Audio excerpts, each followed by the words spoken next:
Wow.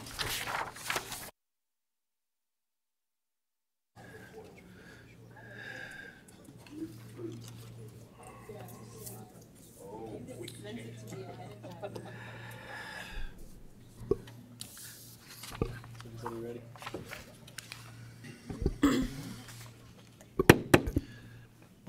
We'll call the meeting of the Minot City Council to order for today, Monday, December 3rd, 2018. I would just once again remind anybody who has electronic devices to turn their phones or whatever you do have on to vibrate or to silence to keep the distractions at a minimum.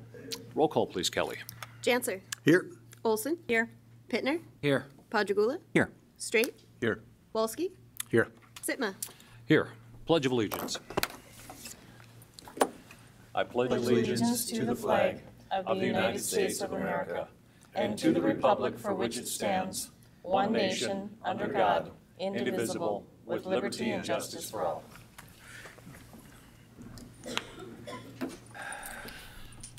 That takes us to number 3 on our agenda, approval of minutes. Mr. Mayor, Yes, Alderman Janser. I would move both 3 and 4. Second. Motion by Alderman Janser, second by Alderman Olson. Any discussion on the motion? Any discussion? Please call the roll. Janser. Yes. Olson. Yes. Pittner. Yes. Padragula. Yes. Straight. Yes. Wolski. Yes. Sitma. Yes, motion approved. Number 5 on our agenda tonight is a public hearing. A public hearing to allow Andrew Brune, an applicant for a taxi license, to appeal the decision made by the police chief to deny the application based on the qualifications and background examination. All right, this is the opportunity for anyone to speak at this public hearing regarding the matter before us here, the recommendation for denial of the taxi license to Andrew Brune.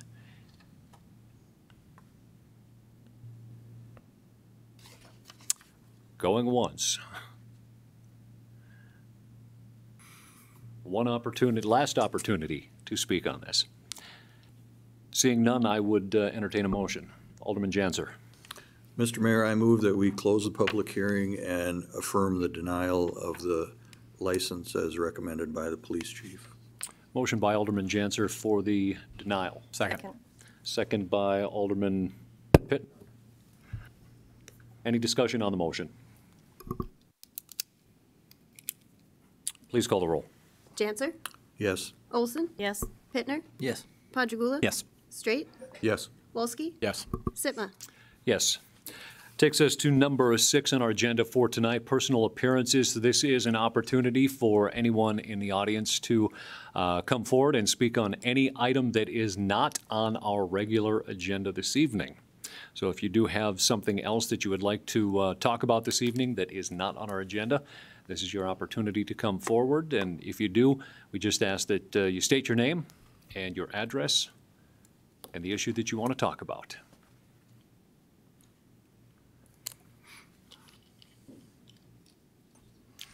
All right, seeing no one, we will move on to our reports. The first is the mayor's report. Before I do get into some of my activities over the last month, I do want to put out another reminder that we do have the challenge for the students around Minot for the State of the City address that is coming up. We had put out the press release not too long ago that we're hoping to see some great entrance into different projects that are submitted into this year's State of the City competition, and have those on display here at City Hall as well as the State of the City. So I hope we see a lot of kids that participate in that. So to my monthly activities, aside from the numerous emails, phone calls, and other person-to-person meetings, I will try to just hit the highlights here. On November 6th, I did, along with some city staff, meet with Xcel Energy officials for their franchise agreement. Also on the 6th, met with officials from Visit Minot. On November 7th, MADC Executive Board meeting, and also on the 7th, the Magic Fund Guidelines Committee meeting. On the 8th of November, spoke at the Community Leadership Institute graduation for the Chamber of Commerce. and then directly after that, traveled to Minot State University to speak to one of the up-and-coming speech classes at MSU. And ahead to the 13th, I did a radio interview with Energy Matters on KFYR Radio. On the 14th, Task Force 21 Minot Air Force Base leadership dinner with other members of Task Force Minot Air Force Base leadership. And then on the 15th, the phone conference with Senator Heidi Heitkamp. On the 15th as well, the Broadway ribbon-cutting event, and I think we can safely say everyone is happy that Broadway is fully open for the winter. On the 15th, we spoke at a monthly meeting of the Minot Board of Realtors. On the 16th, the Park and Rec Department merger meeting. The 19th, interview with Magic City campus student about the citizen involvement in city projects relating to high school students, and hopefully and potentially some high school civic leadership opportunities down the road with other high school students from Minot. On the 21st, the Thanksgiving lunch with the folks at the Northland Pace facility on North Hill. On the 23rd was the Christmas tree lighting on Main Street, and I'm sure City Manager Barry will highlight some of his activities within the Christmas tree lighting there. On the 27th, the phone conference with representatives of the Bush Foundation grant regarding the grant for the Mayor's Committee on Addiction. And then on the 27th as well, did an interview for a local magazine article in Minot that is set for release in January, I believe. On the 27th as well, a phone conference with Senator Hoeven regarding the flood control funding. On the 30th, spoke at the firefighter graduation and promotion ceremony. And then today, another local radio interview to be aired later this week on K-Heart Radio. Aside from that, I do have some appointments that are in front of you this evening. Mr. Mayor, Alderman Olson. I'd move your appointments. Second. Moved by Olson, second by Alderman Padagula. Any discussion on the motion? Please call the roll. Olson? Yes. Pittner? Yes. Padragula? Yes. Straight? Yes. Wolski? Yes. Sitma? Yes. Dancer? Yes.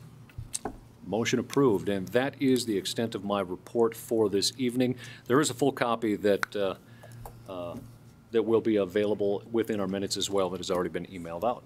And with that, I would turn to our city manager, Mr. Tom Barry, for his lengthy report and what I expect.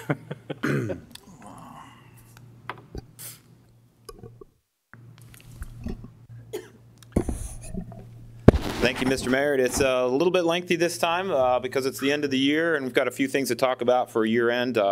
So I'll try to zoom through this as quickly as I can. If you want me to stop and you have specific questions about something, I'd be happy to address those. Otherwise, without further ado, we'll just jump right in. Important dates to keep in mind. I won't go through all of them, but on Wednesday, the Biennial Legislative Workshop will be held in Bismarck, sponsored by the North Dakota League of Cities.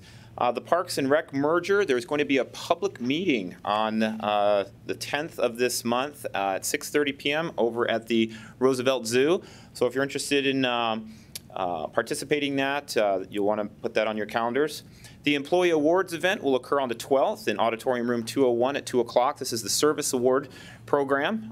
Pretty exciting.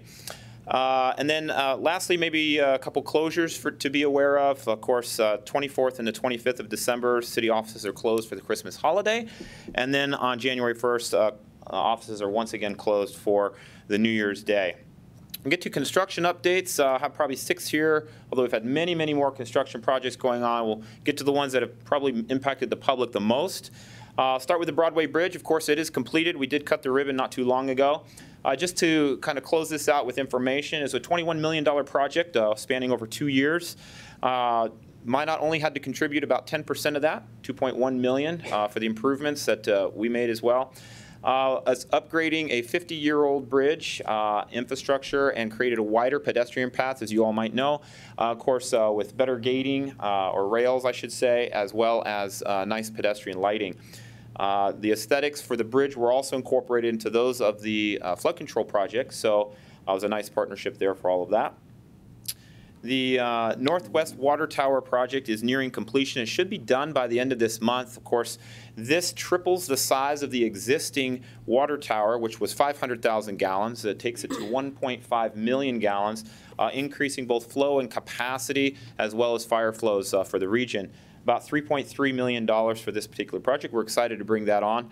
We had to keep the same paint colors because it's along the flight line of the airport, so it's not like our traditional colors, but for aviation safety. It's painted as it is.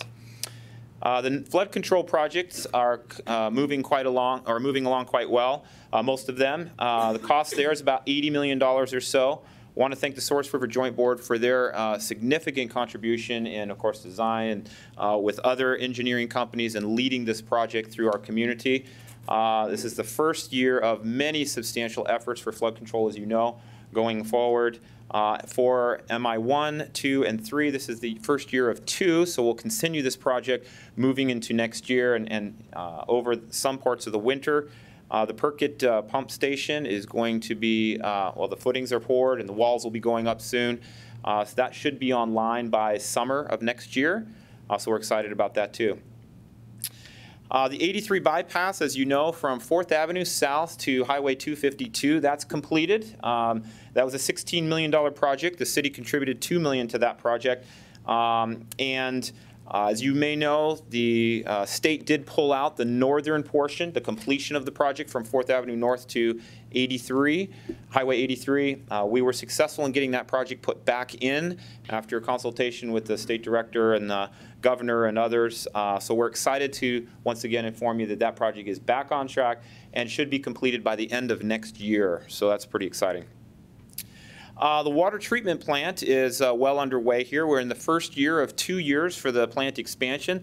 The expansion is going to double the capacity of the treatment for our drinking water, and that's pretty exciting news. Of course, that's going to be in concert with, that project needs to be in concert with the Northwest Area Water Supply Project so that we get additional raw water, which will then be treated and then distributed throughout the system at the water treatment plant. Cost, again, $26 million. Sanitary sewer line improvements have been occurring. This project is about 90% complete. It will be done by the end of this year. This upsizes the sanitary sewer lines that connect water from the aeration ponds over to the lagoon cells. So that was a limiter in the way that we could treat or essentially move wastewater through the system. So that's a nice capacity expansion for us as well. Next, we'll move on to employment. Just wanted to give you some preliminary numbers that are somewhat exciting for us as we watch the workforce over the last year and into the next coming months. First, want to welcome the new recruits and those who are promoted to fire department. We had several promotions and 7 new recruits that joined the ranks. We had a very, very nice ceremony by the fire chief and her leadership team that was presented on Friday, and it was just really outstanding. Another testament to the quality of our fire department and those men and women who make that run each and every day. So welcome them if you get to see them around town. Wanted to give you a quick overview. Won't spend much time on this because you've seen some of these slides. Current unemployment rates pushing 2.6%. Fully employed is 4%. So we obviously have more jobs than we do people for these jobs. That's a challenge. As you know, the city of Minot operates fairly lean as it relates to number of employees per capita. These are the numbers presented to you earlier this year. Comes from the U.S. Census Bureau, an annual survey of public employment. Cost of turnover, we've done the analysis, we've presented that information to you. Essentially, when we benchmarked off of the cost of turnover last year, about 16 employees cost about $856,000 in turnover costs. We took that money, or we took that number, and we evaluated what the employees were saying they wanted in the satisfaction survey we conducted last year during the evaluation period. And that's what we used to help put together an informed workforce development improvement plan. That plan is something that we presented to you. You approved that plan. The plan's cost was essentially about $567,000. And we mentioned to you at the time that we would have to achieve about a 2 to 2.3% turnover rate reduction in order for that to completely pay for itself. So I wanted to give you an update about where we are in comparison to last year. These are the calculations we used and presented to you. Essentially, it costs about $53,500 to turn over each employee on average using the statistics of fourth quarter of last year. So essentially, if we could save just 10 jobs, 10 employees from turning over in the year, that will reduce our turnover rate by about 2.3% and make this entire benefit package break even. Of course, if we went and reduce the turnover rate even further, that adds money to the bank, essentially. So another 2% would actually not only recoup all the money invested in the package, but also return a 100% return to that, 2 more percent, twice that, you know, and the story goes. So here's where we are for employment numbers year to date. On the left side of the screen is year to date, November 26, 2017. On the right, November 26, 2018. Our turnover rate in 2017 was 14.28%. And finally, at the end of the year, we closed out the year at 14.87%. Today, our turnover rate is 11.2%, still higher than we would want, but significantly lower than last year. We expect, though, because we have a couple, maybe 1 or 2 retirements, and that essentially it'll be around 12.56 is what we're predicting by end of year.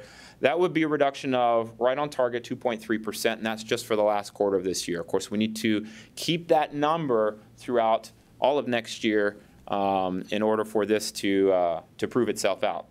So last year at this time or so, we had 17 open positions. 7 were in police, 5 were in the firefighter area. And then this year we have 9 open positions with 0 in police and 3 in the fire department. So other notable details, police department is finally fully staffed. Fire department's within 3 of being fully staffed. The engineering department, for the first time in 2 years, is fully staffed. We are still working to fill 2 positions in planning and a couple other positions throughout the city, but things are looking pretty good, and I wanted to get this preliminary information to you. It's not definitive. We'll have to watch it over the year, but we're headed in the right direction at this point in time. Obviously, some other notable improvements about the plan and about what's going on in the buzz is we have an improved number of applicants and quality of applicants. I've talked to many directors who said, you know, we haven't seen the applicant pool this good in a long time, or the number of folks applying for some of the positions. Now, of course, that's not every position, but several positions. Increase in morale has been good, and that's contagious, as you know. So we're pleased to see that. We've got a lot of good comments from staff. And then we're currently on track, as I mentioned, to lowering our turnover statistics as well as saving money for the city. I see Alderman Street has a question. Thank you, Mr. Mayor. Tom, can you give us a sense, are we making any headway on how we conduct exit interviews? We are, yes, Alderman Straight. We have emphasized that with the HR department, and we have seen an uptick in the number of folks who are willing to participate in exit interviews. I don't have the specific number on me right now, but I can get that for you and share it with you. But yes, we're getting much better information and much better participation from those exiting the city. Thank you. All right, I'll move quickly into National Disaster Resiliency Program, update you on a few things. As you know, we have the GAP financing program that's been announced for some time. I just wanted you to know that we are circulating postcards throughout the community. About 3,100 homes or residences have received these. I just want to emphasize not every single home that receives the card is going to be eligible. It has to be low to moderate income families. So we have to send out based on an area distribution of where we think the vulnerable populations are, but income statistics are going to denote whether or not someone will be eligible for the program. So wanted to point that out. But we do hope to be able to continue to see an increase in utilization of that program going forward. The technical amendment for NDR was approved. That was sent out. Mr. Zakian sent that information out to you, but for the public's benefit. The key items that were being technically amended was to allow affordable housing in several builds, to allow for existing and rehab homes to be expanded, clarify which developers are eligible to participate, and also clarify to HUD that the housing market's changed, and specifically make sure that we had their blessing that we were going to try to avoid creating new resilient neighborhoods, and we already had a lot of competition for existing neighborhoods that we could then convert. So that's good news. The downtown gathering place is slowly but surely continuing to move forward. The State Historic Preservation Office did clear the city to move forward. We're waiting for a finding of no significant impact. That's been somewhat delayed because we did get some comments during the public comment period. Nothing necessarily bad. It's all part of the process, but it does take us time to review the comments and respond accordingly. So that process is going to add a few weeks to the overall process. Once that's done, we'll go and issue and continue the project going forward. The HUD waiver for City Hall has been frustrating, to say the least. We have, as you know, applied for the waiver last November. Now, HUD tells us it was about a 4-month process to review the waiver. After 4 months, we began to bug Housing and Urban Development to no avail. We never got any kind of formal or informal response about that. So we took an opportunity during our technical visit when they came to visit with us this summer to express our concern about that. They asked us to update the waiver and resubmit it. We did do that.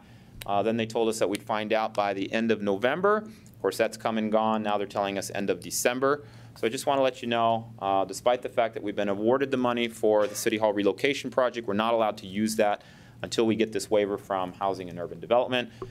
So now we are optimistic that it'll be December of this year or the end of this month. Just want to clarify, Tom, your report here says end of year 2019. That would be more accurate, 2018? Yes, I got ahead of myself. Boy, time flies when that happens. So I apologize. It should be 2019. Thank you, Alderman Wolski. Apologize. 18, just as you said. Sorry about that. Again, sometimes we want things to go fast. Sometimes we don't. All right. Other updates on legislative issues. I wanted to just remind you about the process we're following. We're pretty well along the way. I appreciate your guidance and leadership. We have currently been preparing the white papers for the issues that the City Council identified as important. Those papers will be completed in draft form by December 7th. Then the city staff will take over, review them. We'll get them to you as well. And then once we get them sort of finalized, we'll put them into a nice sort of brochure, if you will, and then begin distributing that to area legislators and our special counsel for legislative affairs. So just to remind you of some important dates, the organizational session started tonight, or today essentially. State of the State's going to happen on the same date as the legislative session opens, which is going to be January 3rd. And then the proactive issues and the defensive issues that we identified are here. I won't read them, but they're basically up there for the benefit of the viewing public. And so papers will be written on both of those categories of important issues. I want to talk a little bit about accomplishments as we get to the end of the year. We want to look back and just sort of reflect on what we've done. It's been a busy year. A lot has been going on.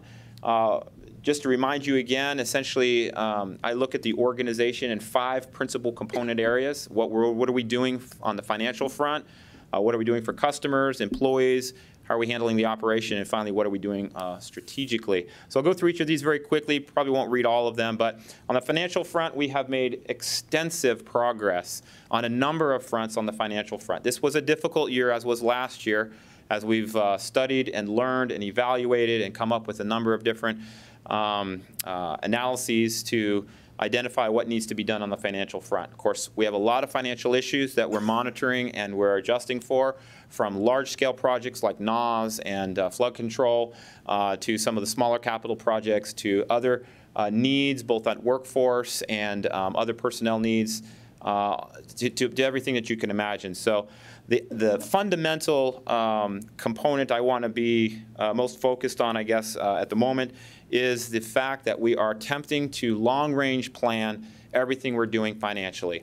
We want to take the sinuosity, the unpredictability of the financial state of our city and make it much more prescriptive and informative and do longer range planning. So by doing that, we'll take out some of that sinuosity and avoid situations like we've had these last 2 years where we've had to make pretty big adjustments because we'll be able to see further down the road with the 5-year projection models, which will eventually turn into 10-year models, 5-year CIP, which will eventually turn into a 10-year CIP. The further we can see, we know the further out you get, the less accurate we are. But some accuracy is better than no idea at all. And so we'd rather hang our hat on that. So a lot of extensive work done on the financial front. On the customer front, we've made a lot of progress on the FEMA maps. That has been kind of a start and stop activity, but there's significant progress being made there. And also with the help of others in our community, we've been able to go back and ask for some corrections at the expense of FEMA. Which will make the maps more accurate and has also given us a little bit more time to get further ahead on flood control. And those activities are also something that should be mentioned as well, which benefit at least 25%, if not more, of our community. Community education and involvement, automated garbage collection, the newsletter was started. Customer service training is just about getting ready to be launched. That'll be a first quarter activity that we'll be deploying next quarter. On the employee front, we've made lots of good progress. We conducted the employee satisfaction survey. We developed the workforce attraction and retention issue problem, developed the plan, and then also initiated tuition reimbursement program. We've got some excitement throughout the workforce on that. Operationally, we've made almost a dozen or so ordinance changes just over the last 12 months or so. We've assumed the parking garages, and you just got a nice update from Finance Director Lakefield. Purchase card program, that's something that was just launched, and we're in training right now with the staff. That will save us $100,000 just simply by using purchase cards, and also improve our tracking and accountability of expenditures. We've been involved heavily in 2 mergers, as you're well aware of. 83 bypass improvements, getting that project back on is another improvement, and landfill expansion analysis and the process associated with that has also consumed the staff as well operationally. Strategically, we've held a couple of retreats over the last year. The department head retreat was held just shy of a year, December of last year. We had budget strategy development sessions, countless sessions on that, NDR governance strategy and development. We had multiple council workshops to get the council immersed in a number of important issues along the year. We had the council retreat, as you might know, legislative strategy and process, which we're just about ready to finish up. Of course, we held this first State of the City address last year. And last but not least, we were awarded City of the Year by the North Dakota League of Cities for our efforts over the last several years as well. So pretty prideful accomplishments there. City Council had its own list of projects for us along the way. This list came about, and I started tracking about September or so of last year. There's about 23 different items that the City Council added along the way to the work plan that we were kind of operating under. I'm pleased to report that a great deal, if not the majority, have been completed. And 2 are in process. I'm not going to read all of these for you. You'll have the slides that you can study later. If you'd like. But essentially just want to point out items 21, 22, and 23 were just assigned. So, of course, there's no work on those. If you take that out, essentially our assignment ratio from the City Council to the staff looks to be about 1.5 projects per month that get assigned to the staff. We're pushing about an 80 to 85% completion rate at this point in time with other things in process. And those things that are not assigned yet, of course, no work's been done, as I mentioned. First quarter focus, I think it's important for you to know where we're headed. So the first 3 months, maybe 4 months of next year, these are the areas in this, that we'll be focusing on, and the projects in those areas we'll be focusing on. We'll be putting a lot of time into the legislative session this year. It's an important component of what we do because the laws that get generated at the state level are going to impact us for a great deal of time. And of course, with a biennial legislative process, we would have to wait 2 years to take another bite at the apple if we didn't like something that came out of the legislative process. The 5-year capital improvement plan I mentioned to you at the committee of the whole, so I won't go into that. Landfill tipping fee benchmark study will occur also in the first quarter. The city annual report is being worked on now. Staff have been diligent about pulling together their information. We'll present that at the State of the City address, which is also a lot of work that's underway. The city ombudsman role will be explored more and brought back to you for your consideration. Again, emphasizing that no decisions have been made at this point on that. The employee onboarding program will be launched, developed and launched within the first quarter. Customer service training will also be launched, and leadership development program will begin to be worked on. Operationally, we're going to be working on our 2019 goals. We'll finish up the 18 goals and provide a summary of execution on that for you here also in the first quarter. The landfill expansion and relocation project, I'm sure, is something we'll be working on as well. And then, of course, studying 1 time a week trash service, which was the recommendation of the council at the last committee of the whole, will be something that we imagine we'll be working on as well. Legislative activities will account for a good portion of our focus on strategy. The council, I'm going to recommend another council retreat probably in the springtime, so we'll probably need to work on that. And then long-term flood financing strategy and approaches are things that we'll also be working on as we continue to model and work with the state legislature on a possible legacy fund, low-interest revolving loan program.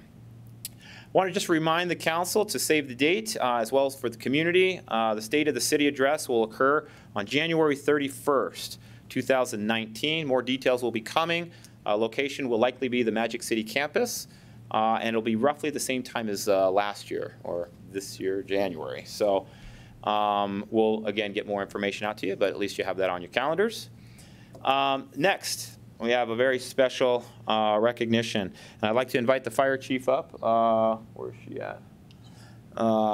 Chief Kelly, if you want to come join me. We're going to recognize a couple heroes here. And I'm going to let her explain the story. But I think it's very, very important that we do this as a city, because we have a lot of great things going on, and oftentimes, you know, they happen in the background and just get missed. So we want to take this opportunity. Chief Kelly, if you wouldn't mind, go ahead and introduce who you have here and maybe speak a little bit about the award. Thank you. Mayor Sitma, members of council, I have a couple people here with me. I have Battalion Chief Hardy and I have Director Greg Anderson from Community Ambulance.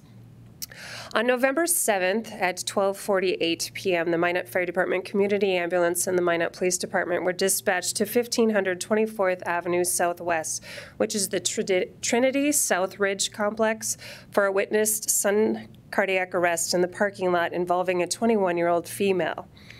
While en route, we were advised that she was not breathing at the time. When we arrived on scene, we found that bystanders had started CPR and also connected an AED and did give one shock.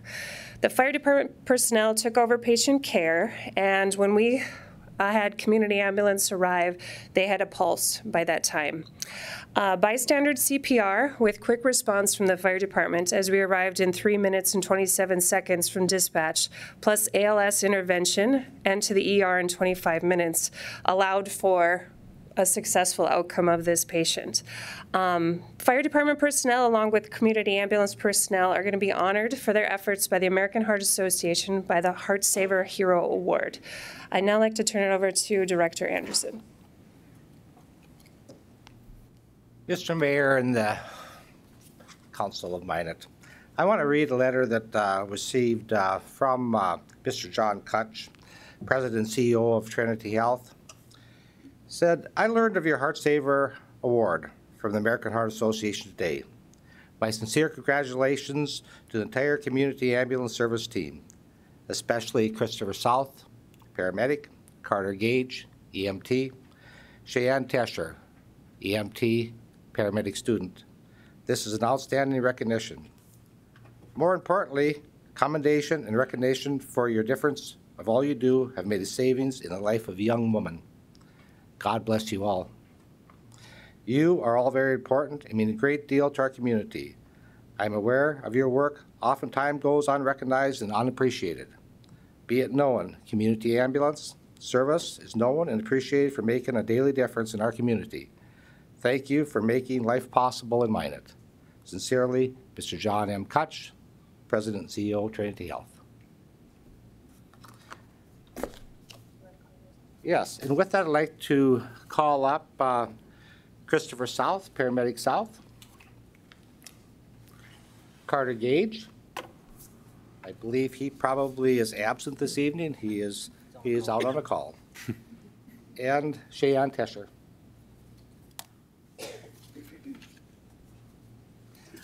I'd like to call up Captain Devin Walter, Senior Firefighter Philip Anderson, Senior Firefighter Travis Elich, and Firefighter Jason West.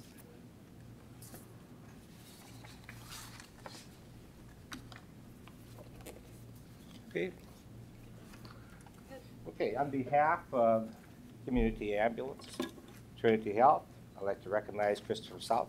Congratulations. And Cheyenne Tesher. Congratulations. And on behalf of the Minot Fire Department, I'd like to recognize Travis Elich.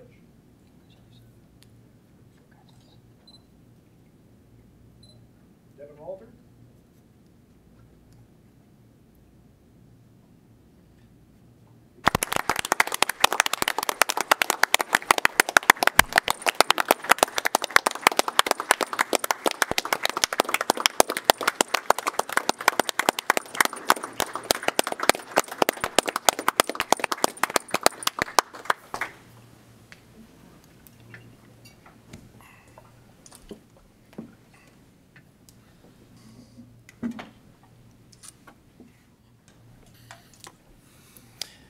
Well, thank you all for your heroism in saving the life of a young woman. We're very grateful to all that you've done. With that, Mr. Mayor and council members, I am done with my report. I'll turn it to you for any questions you might have. Any members from council have any further questions for City Manager Barry?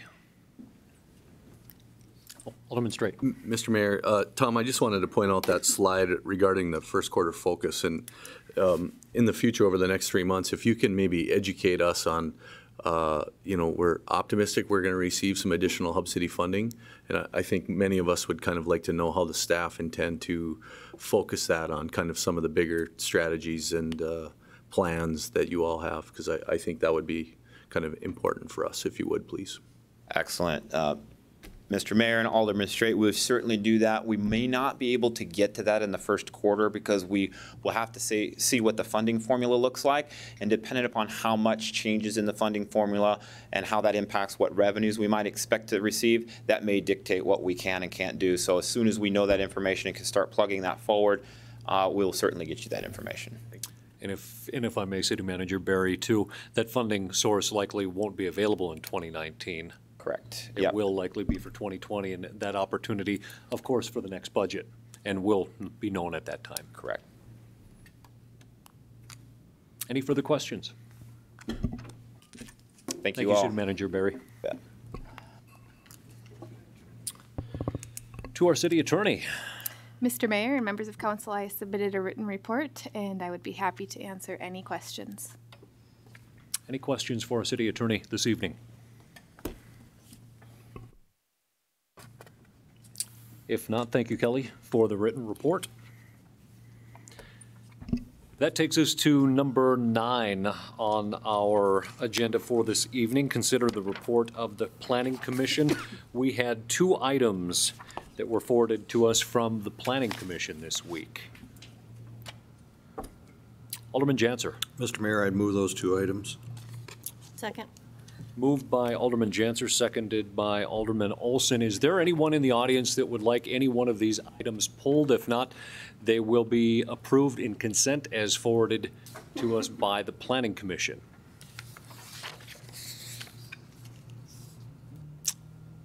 Seeing none, do we have any comments from council on the motion? Please call the roll. Janser, Yes. Olson, Yes. Pittner, Yes. Padrigula. Yes. Straight, Yes. Wolski, Yes. Sitma. Yes, motion approved. To number 10, this is consider the report of the Committee of the Whole. We had 25 items before us on Tuesday. Of those 25 items, I have been asked to pull 16, 17, 18, 19, 20, 21, 22, and 23. Is there anyone in the audience that would like any other items pulled outside of number 16 through 23 that were forwarded on to us from Committee of the Whole?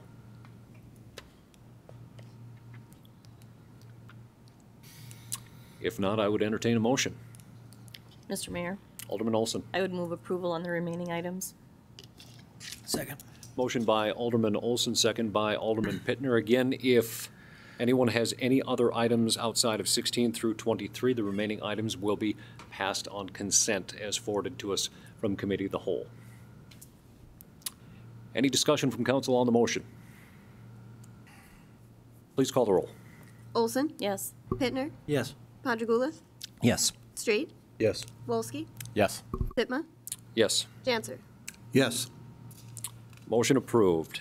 Takes us to number 16, amendments to meeting ordinances, and we did have a handout that was mailed to us earlier this evening, as well as on the dais in front of each of us. I'd entertain a motion. Mr. Mayor, I'd move adoption of the ordinance. Motion by Alderman Janser, Second. second by Alderman Olson. Discussion.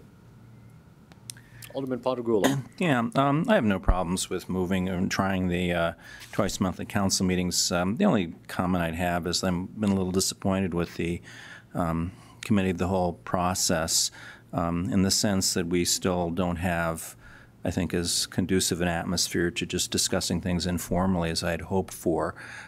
We have had some of those opportunities as a council in terms of our retreat meeting and in terms of the many meetings we've had regarding the budget, and hopefully we'll be soon having regarding the capital improvements program. I personally feel it's a lot easier for me and for staff, I believe, to sit around a table and talk more informally. I've never been keen on, everybody coming up here and addressing us as alderman and mayor and us having to, ask the chair's recognition to engage in any kind of a dialogue. Now, I think things have loosened up a bit, but that was one of my hopes of the committee of the whole structure, is that we could have more informal discussions and work more as a team, literally sitting at the same table with our department heads. And I also feel, too, for the members of the public who I think often feel intimidated or at least apprehensive about testifying and speaking in front of a huge group, addressing a whole panoply of elected officials here. So I think it's worth trying that, but I think in the months ahead I may very well propose some suggested changes to make things a little bit more informal. Again, we have been moving in that direction. One of the other things, too, is I feel for the presiding officer. I really value what our mayor has to say and the active role he's taken in the process, being a member of the committee of the whole and having a vote. But it's also a real burden to chair a meeting and have to participate at the same time, and I really value the mayor's input. And I think having another person chair some of the meetings gives the mayor a chance to kind of sit back and act as an all-regular member of the governing body, not just as a presiding officer. So I just wanted to share some of those thoughts. I think the new system's certainly worth trying. I have no major problems with it. It's just that I would continue, from my point of view personally, would like to see a little bit more of an informal process. And I think the times when we've had that, through the initiative, I think, of the city manager, things have turned out very, very well in terms of our planning meetings and our budget sessions. So I will support passing this, and hopefully, from my perspective, we can fine-tune it a little bit more. Thank you, Alderman Pottergula. Any further discussion? Any further discussion? Please call the roll. Janser, Yes. Olson, Yes. Pittner, Yes. Padrigula, Yes. Straight, Yes. Wolski, Yes. Sitma. Yes. Motion is approved. Number 17, the application for abatement or refund of taxes for 16 vacant lots owned by C&K Consulting on or near the Mulberry Loop and Olive Tree Circle. Hey everybody, my name is Brant Doer, and I am here on behalf of C&K Consulting and also Stonebridge Development. I have agenda items 17 through 22. I was here last week with my partner Michael Rahm. We addressed most of what we needed to talk about at that meeting. However, I have some more things that I know are warranting clarification that I'd like to address tonight. I appreciate the time I could have tonight to do that a little bit. I did forward a few more materials to the city clerk earlier today, as well as to Mr. Turnus. I have paper copies of those. It's not a lot more information, but I can distribute those really quickly if that's all right with everybody. Thank you. And also, while you're distributing those for the record, those were forwarded on to council this afternoon as well in PDF format.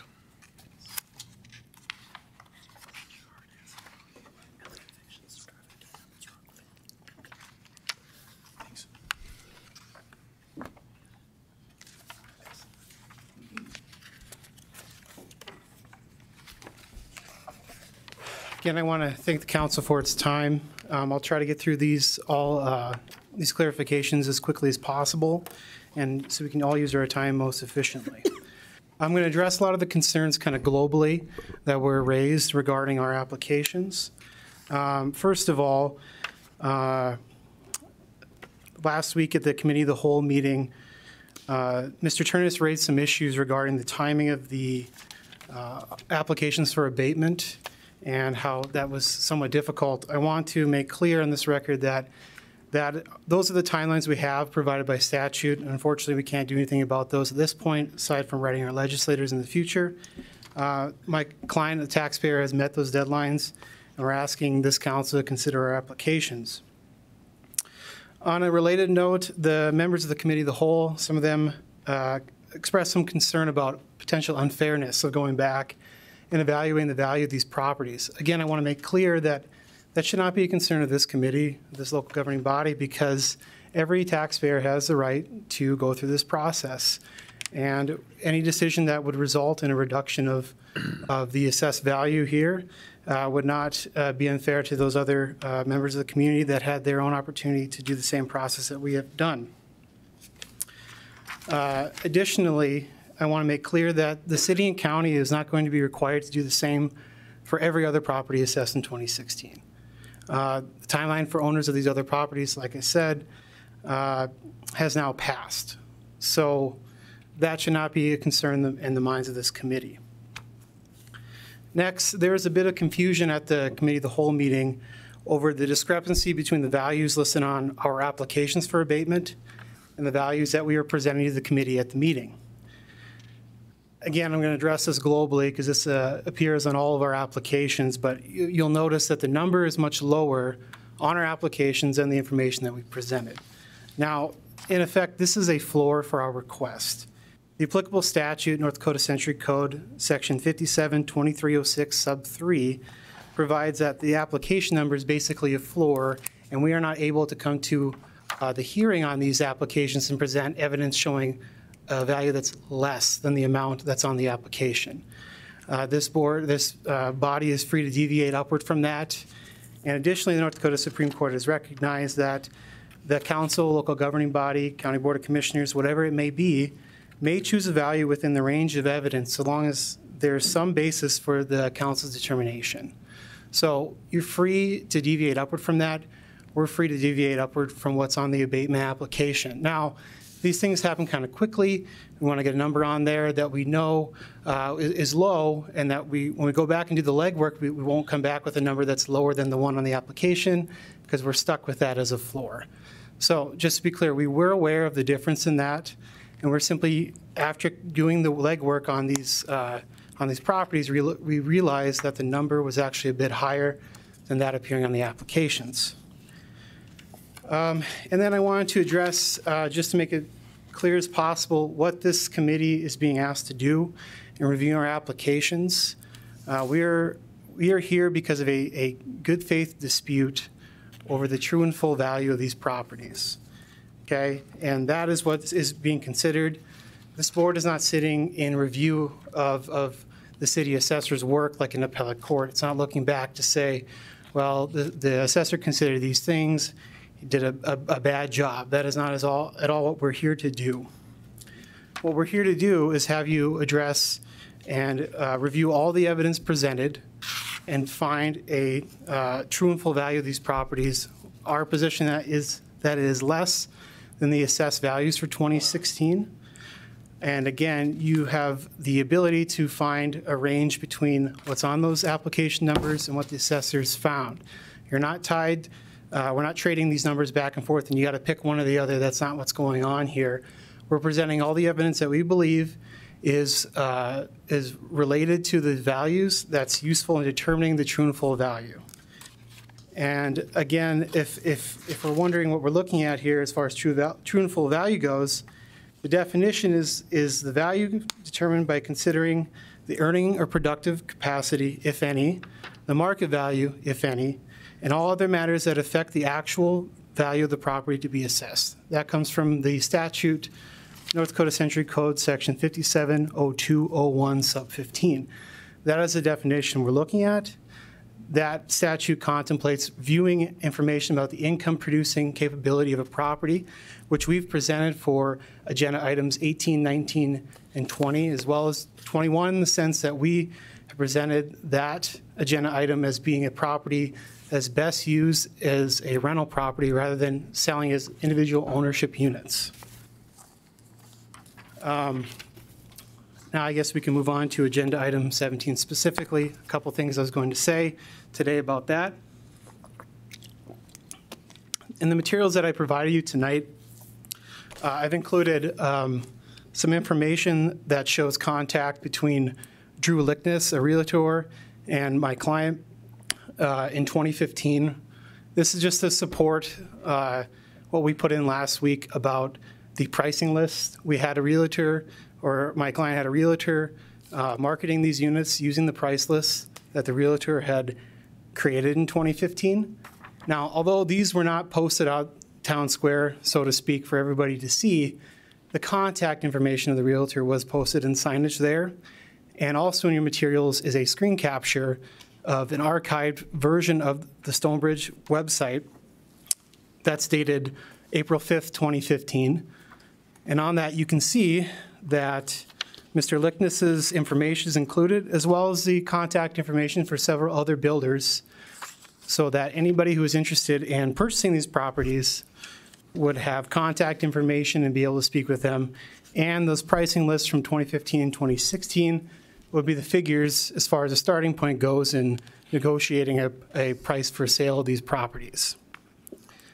Now, if you look at those pricing lists, we'll note that the listing, essentially the listing price in terms of response to an inquiry would have been between $7,500 or $15,000 less than the 2016 assessed value of $75,000. Now, that's important, again, because none of these lots were selling in 2015 and 2016, and the 2018 sales at roughly $25,000 only confirmed this trend. And again, I understand that 2018 sales, we would not have had access to that information in 2016. We don't have a crystal ball, but it does confirm the trend of reduced value over time. And considering that those lots did sell in 2018 at such a low value when arguably the economy overall, broadly speaking, is better now in 2018 than it was in 2016, just supports that trend of a lower value as to those vacant lots. And everything I've mentioned here regarding agenda item number 17 is also applicable to number 22. So you get to hear from me a little bit less tonight, and I think everybody might enjoy that. I'll hand the floor to Mr. Ternus if you'd like to add anything else at this point regarding agenda item 17. Mr. Ternus, do you have anything to follow up on that before we get to questions? Mr. Mayor, well, just to support that everything that Attorney Doer said. The only thing is regarding your authority, but I would differ with a number of other things. We weren't aware of any of these lots that sold, which he indicated. I would just reiterate, we assess as of February 1st. And when things happen after February 1st, that becomes another study, and we follow that up or down for the following year. There were times where we've been watching prices of homes and apartments sell for one price and up and up and up, and now we're going down and down, and we're always a year behind. That's simply how it works. I wouldn't doubt that an appraiser could come in and say, well, let's see if something sold in 2018 for X amount and it sold for this amount 5 years ago, that maybe they could determine some kind of a trend line. That would be called a time analysis, and a licensed certified appraiser, somebody trained in that, could do that. But we don't assess that way. We assess with the information we knew, and we'll just simply have to agree to disagree that we're not going to consider what happened after February 1st. And in addition to that, there actually were a couple of lots that sold up in this area prior to 2016.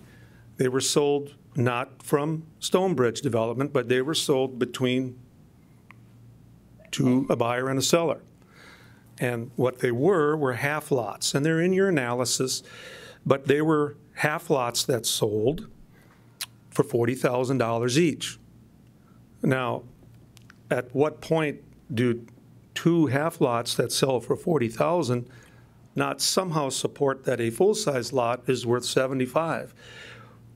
We still can't find that price list on the website. If we go to the website, we can't find it. So I'm suggesting that if I want to buy these lots, if I'm a builder, yeah, I'd probably have to call this gentleman and find out what I would have to buy them for even now. But the price list, we can't find that. It's out there as an attachment. We certainly didn't know about it in 15. I wish we had. I wish we could have visited about it, but it's just too far down the road, and we don't consider data that happens after February 1st.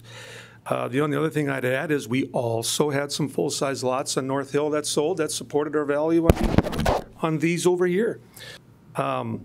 We also have a document that's in your, and I handed this out to the gentleman last week, that indicated when you look at our vacant lots assessments and you look at what they sold for, we were at 100%.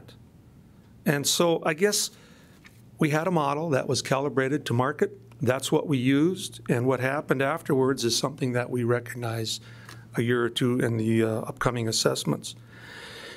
And I would bring up the equity thing. Yeah, that's right. Everybody has a chance to ask for an abatement or a discount. But the process we used for the other 3,500 vacant lots is this process. It's the process that is confirmed by Bismarck in our sales ratio study.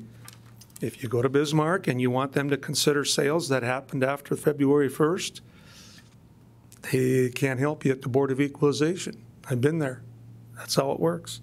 So to summarize, we're just simply having a disagreement about when we're supposed to use the sale prices of these lots that basically have sold quite some time after the fact. And that's where we're just not going to get the same number because we've got a different boundary here. And with that, I'd be willing to answer any questions too. Any questions for our city assessor?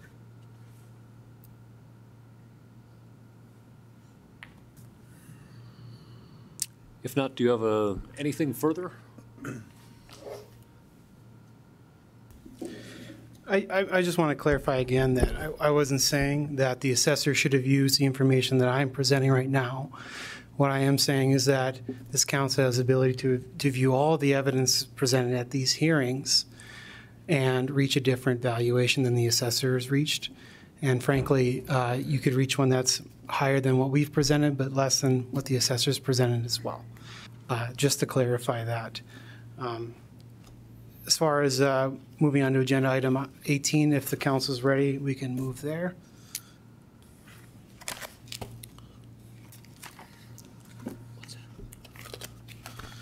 We don't have a motion yet on number 17, and seeing as these were pulled, we should take them individually. So before we move on to number 18, I would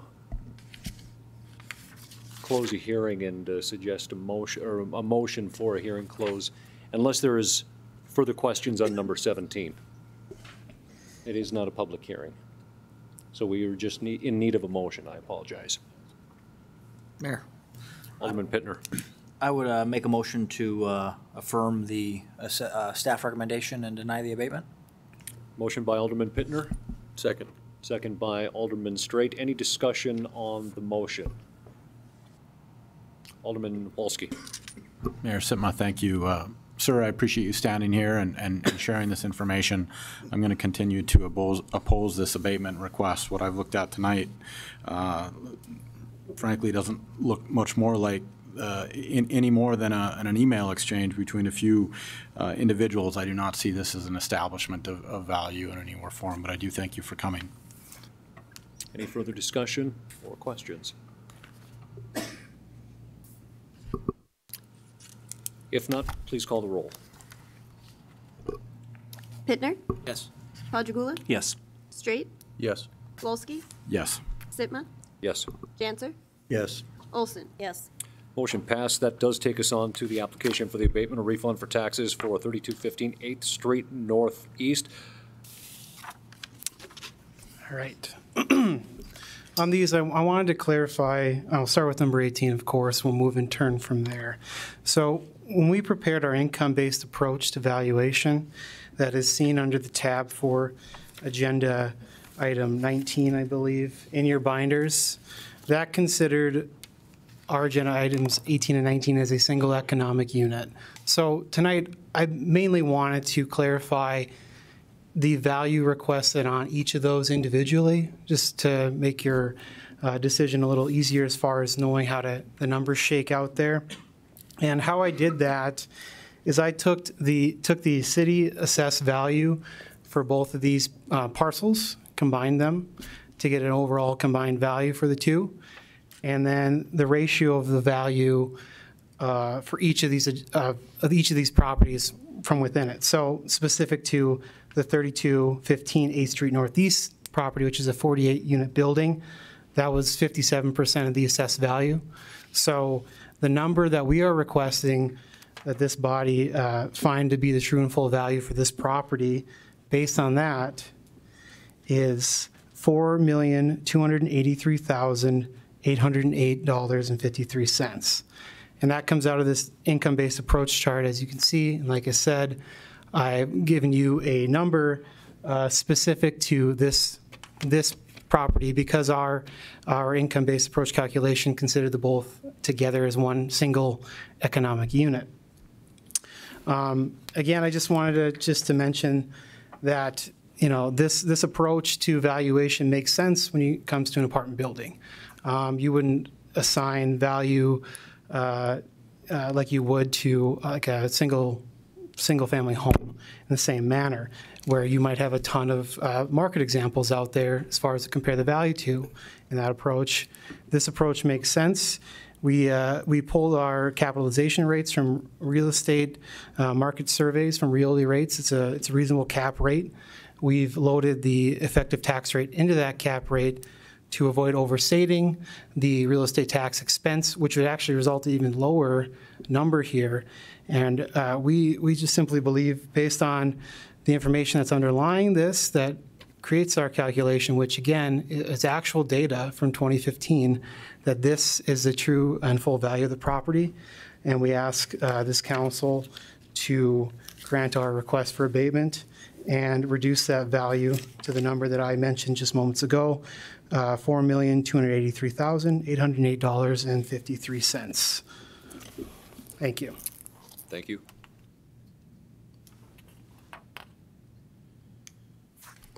Well, Mr. Mayor, as Attorney Doer said, we can, discussing this one, just so you know, will probably take us a long way down the road to the next two also. So if it's okay, we'll spend just a little bit of time on this one, and I think it'll simplify the upcoming two.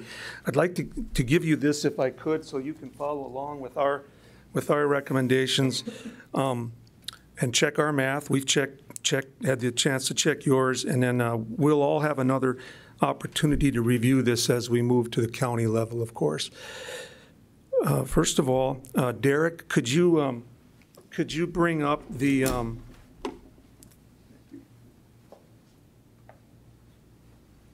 as of last week, I have officially been banned from any technology, and so we're going to let somebody else handle that from now on. The applicant did request a 6.6 reduction to 3.7. They've now explained that their request is 4.2 million. What I'd like to do is bring up a few things here that raise a problem with this already. And we get so few requests for abatement that this is new to the board. I understand. The two of us are going to bounce around cap rates, loaded cap rates, effective income multipliers, and that's not something that, unless you work with this every day, a lot of people are going to understand. But here's where we have a problem already. And I'll show you right here in the land. If we go down to 4.2, which is basically the request, this is just an opportunity to explain, that doesn't tell us what they would like the land to be. Now, if they insist that the land should remain at $230,000, that is 1/5 of what we believe is the actual market value. And knowing the market as well as I do in Minot, there's no doubt in my mind that in 2016, this land was worth more than the request. So we had it at about $5 a square foot. And basically, they're asking for $1 a square foot. So if we, they've asked for this 4.2, but that doesn't solve this problem because this is not market, what they've asked for. In addition to that, the total requested abatement form is not supported in any information submitted. They've now explained that they're going to ask for 4.2 and change. I'm just rounding it. So let's go to that calculation that they have. I did not get the binder that you folks had. I have other information that was given to me, not in a binder form. And I used their calculations, and I made a couple of suggestions, and I'm going to hand this to Mr. Dewar also, so he can follow along. And I would ask them to review that. Mr. Dewar, would you tell them where that is in their, if they have their binder or not?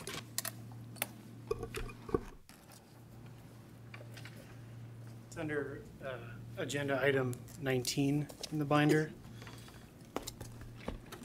If you have that document, what it is it's an income approach. And I would like to explain just a few things. The income approach, and again, this will work for the next two abatements. This is a very important document, and it's something that is going to be of benefit to us. But it's my suggestion and my opinion as an appraiser who teaches the income class, who developed an income class, and I teach this to assessors. It's my opinion that this document is just simply too simplified for the intent that it's being used for. So I'll just start with, we can't get to the net rent of $1,351 that they're arriving at. I'm not saying that that is wrong, but when we run the numbers, and I had another staff member help me with this, when we run the numbers, we get to an estimated average monthly rent of $1,400. So already we believe that this document is starting off too low. Then the market vacancy that they're using is 17%. We believe it should be something less than that. It's our opinion that in 2016, the vacancy rate was not 17%. Rather, it was closer to 12%. And in fact, it's my opinion that there's an appraisal you're going to look at in a few more steps down the road that even the appraiser suggests a market vacancy rate of less than 17. In fact, he's suggesting closer to 8. Well, we use 12 in their very own model here, and 12% is what we believe the city feels was a good estimate of vacancy. I have visited with another professional in town and confirmed that. And I'd be happy to share that with you if you would like to follow up on that after the meeting. So already we're suggesting that this model that they would like to use starts off too low, because the rent's too low. The market vacancy is too high. And then we go down to the cap rate. Now, we work with this all the time, but you should know that the cap rate, it's like a seesaw. The higher the cap rate, the lower the value is going to be generated. So appraisers and professional real estate people argue all the time about what's the cap rate, what's the cap rate? And we like to explain it as the cap rate is something that's what you, the investor, would live with. Would you, the investor, do you want 8%? Do you want 10%? Do you want 12% return? Because if you want 12% return on your property, you have to pay less. If you are willing to settle for 6 or 7%, you can pay more. And so when we talk about the cap rate, this is as easy as it is to not explain. I would just simply say it's what does the investor expect? It's my opinion that this cap rate they're using, I can see where they got it from. It came from realtyrate.com, and that is certainly a wonderful place to start your research. But appraisers don't just start there and finish there. Appraisers start with a regional rate, which is supported with the 8.7, but this includes how cap rates are in St. Louis, Minneapolis, and Kansas City, according to the document we've been provided. So it's not specific to Minot, and I don't believe it represents Minot. So this model is suggesting we use a high cap rate, which simply mathematically is going to drop the suggested value of this property down. We recommend using a 7.5, load it with our cap rate, we're at 8.7. When I fix these three numbers from average monthly rent, vacancy, and cap rate, I'm getting a result, and Mr. Dewar has it, that is actually probably relatively very close to what we have on the property. So we just feel that what they've taken a very good approach, but they've just oversimplified it. It's not uncommon. The income approach is the most difficult technique to use of the three for appraisers, but appraisers are trained to use it. And they know how to properly use it and develop it and dig into it a lot more deeper than what was simply done here. Just a couple other minor comments on this.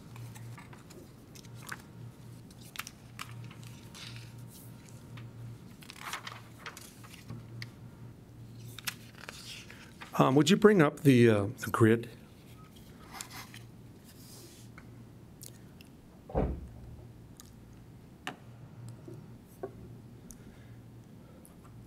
It is true that everybody had a right to come in on November 1 and appeal the assessment of their property for 2016. However,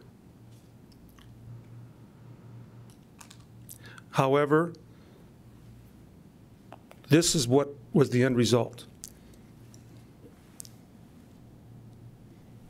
The property is currently assessed at $139,000 a unit.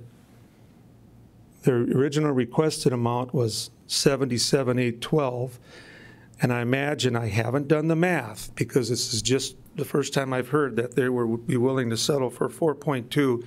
I imagine the requested amount would come to probably somewhere down in here somewhere. I don't know. The reason they're at a little bit higher rate right now, or at the end of the spectrum, is this is one of the newer apartment buildings that was built in Minot. We think it's one of the nicer ones. And in spite of me speaking last week that these were 3-bedroom, we have confirmed they are 2-bedroom, mostly, I believe, and ones. I don't know the exact mix, but I believe there's more 2s than 1s. But they are quite large 2-bedrooms. These are 1,300 square foot approximately, and that's a little bit bigger than some of the apartment buildings in town. We feel that if they would use their model and simply make the corrections with more research, they would arrive at the same value we've arrived at. Arriven isn't the word, I guess. And I would also add that this property went down about 14% already, like the rest of them did. That's all I'd have to offer, unless you have any questions. Any questions for our city assessor? Thank you, Mr. Turnus. Mr. Doer.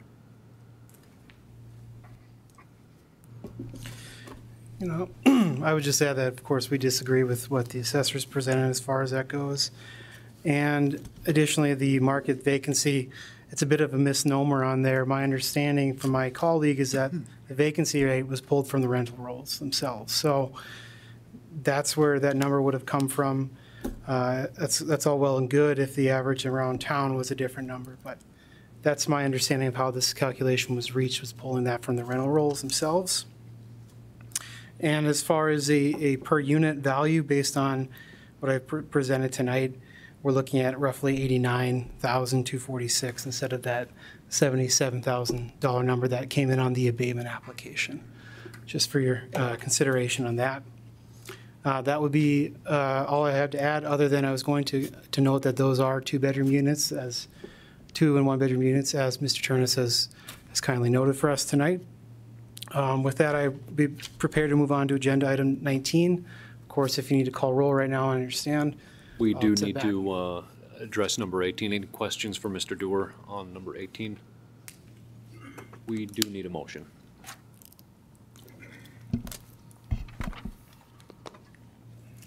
Alderman Straight. Thank you, Mr. Mayor. I'd close the public hearing and... just for correction, it's not a public hearing. Oh, my apologies, sir. I would reaffirm our city assessor's staff recommendation to deny the abatement. Motion by Alderman Straight is to affirm staff recommendation and deny. Is there a second? Second. Second by Alderman Olson. Any discussion on the motion? Any discussion? Please call the roll. Straight? Yes. Wolski? Yes. Sitma? Yes. Janser? Yes. Olson? Yes. Pittner? Yes. Padragula? Yes. Motion approved. That goes to number 19 on our agenda.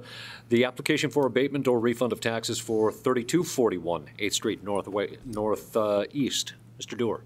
Yes, again, the main thing I'm going to provide here is a figure that's broken out from that combined income analysis that we had conducted. And that figure we'd be requesting on this, again, it does differ from the application for abatement. As I explained earlier, the opinion of value as to this specific parcel, it's a 40-unit building, 2 and 1 bedroom apartments. Our requested value would be $3,957,984.20. Again, that's a 43% ratio of the combined value that we reached in our income approach. That comes out to a per unit rate of roughly $98,949. City assessed it at $4.9 million, $124,000 per unit. We're asking for that reduction, again, based on the value that we've reached through our income-based approach analysis using the numbers pulled from the 2015 rent rolls. And we ask that the city grant our request. Thank you. Thank you, Mr. Doer. Mr. Turnus. A lot of the same issues. Again, I won't go over them again. This will not, the abatement form, please. This will not solve the land value. To leave the land value at the requested amount is 1/5 of the market value, 1/5 of where everybody else is at. It can't be supported, I'm certain of that. Regarding the vacancy rate that was pulled from the rent roll, it is a common error that if somebody wanted to do a vacancy rate study on a fourplex, for instance, and they went to the fourplex, and in December, the one apartment was empty, somebody could walk away and say, I have a 25% vacancy rate. You do. You have a 25% vacancy rate for that day. It's a concept that new appraisers, and it's a test question. That's not simply how you do a vacancy rate. You don't just go to the end of the year and say, well, and we confirmed the 17 and the 25% that are being used in these 3 apartment buildings. That is where it came from, and that's a logical place to start. It's just scratching the surface of what a vacancy rate is. Because by saying that I have 1 unit empty on a fourplex in December, automatically assumes what? It assumes that it must have been empty all year long. And now the concept is broken. The concept, that's not how it works. It's a place to start. And so the vacancy rate is something more than just what was our unit count empty at the end of the year. And so if you use our model, use their model and our numbers, we're actually a little low. We should be about 7% higher. And so I'll leave that with you. You can check my math. And we just have to recommend denial. Thank you. Thank you, Mr. Turnus. Any questions for Mr. Turnus? Mr. Doer, do you have anything? Oh, I'm sorry, Alderman. Oh, I'm sorry. Okay. Mr. Doer. Again, we stand by our calculation that we prepared, and we ask that the council grant our request and provide a true and full value of $3,957,984.20. And at that, I would leave it to the council. Thank you, Mr. Doer. Any further questions? If not, I would entertain the motion. Alderman Wolski. Mayor Sitma, I would move that we affirm the recommendation of the city assessor and deny this abatement request. Motion by Alderman Wolski, second by Alderman Janser. Any discussion on the motion? Any discussion? Please call the roll. Wolski? Yes. Sitma? Yes. Janser? Olson? Yes. Pittner? Yes. Padragula? Yes. Straight? Yes. Motion approved. Number 20 on our agenda is the application for abatement or refund of taxes for 3343 8th Street Northeast. Mr. Doer. again, this is an income-based approach. I'm sure Mr. Turnus will have some of the same criticisms he's had with the other ones. However, I would note, and just to pull out for you something to grab on about what's going on with the income from these units. This is a 68-unit apartment building. This one does not contain 3-bedroom units. The only 3-bedroom units as to any of these applications are those of number 21, and those are the townhomes, just to clarify the record as far as that goes. Now, looking at the numbers, the rental income on this unit dropped from $1.2 million in 2014 to $837,000 in 2015, and all the way down to $681,000 for 2016. So you're seeing that there's a pretty big drop in income year over year that this property was bringing in. And that in large part is why we were requesting an abatement on this property. Our opinion of value based on our calculation is $6,487,000. We ask that you grant our application, and I'll leave it to Kevin again.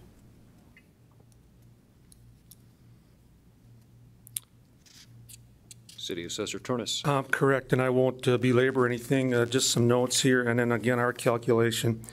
Yeah, we're not giving any 3-bedroom consideration to these. I have fixed that mistake. Part of the problem is we've not had access to these ever since they were built. So I've never been able to confirm on our property record card how many 1s and 2s there are. I assume there were 3s last week based on the size. We do recognize that the rents have dropped on all apartment buildings. And that's why this one, along with everything else in town, went down for 2016 and will go down again for 17 and went down again for 18. Because as rents dropped, there's that story again. We're following the market down. And so we know rents dropped on this from 14 to 15. And that's why we adjusted the values down too. Other than that, I don't have anything more to add. Yeah. There you go. Any questions for a City Assessor?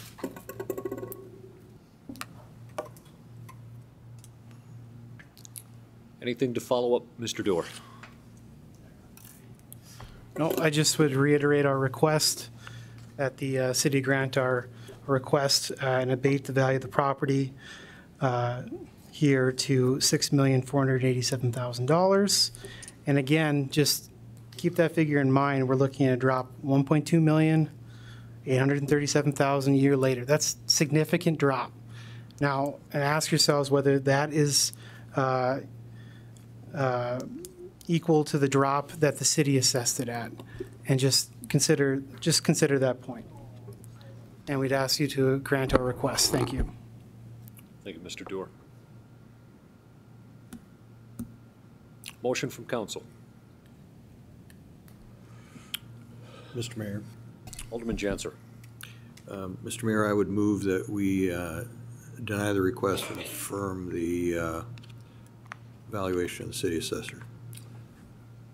Motion by Alderman Janser to affirm staff recommendation. Second by Alderman Pittner. Any discussion on the motion? Any discussion? Please call the roll. Janser? Yes. Olson? Yes. Pittner? Yes. Padragula? Yes. Straight? Yes. Wolski? Yes. Sitma? Yes.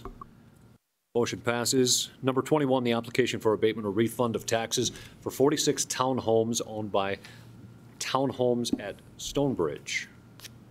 Mr. Doer. Thank you. Now, again, the assessor and taxpayer have a disagreement here over the value.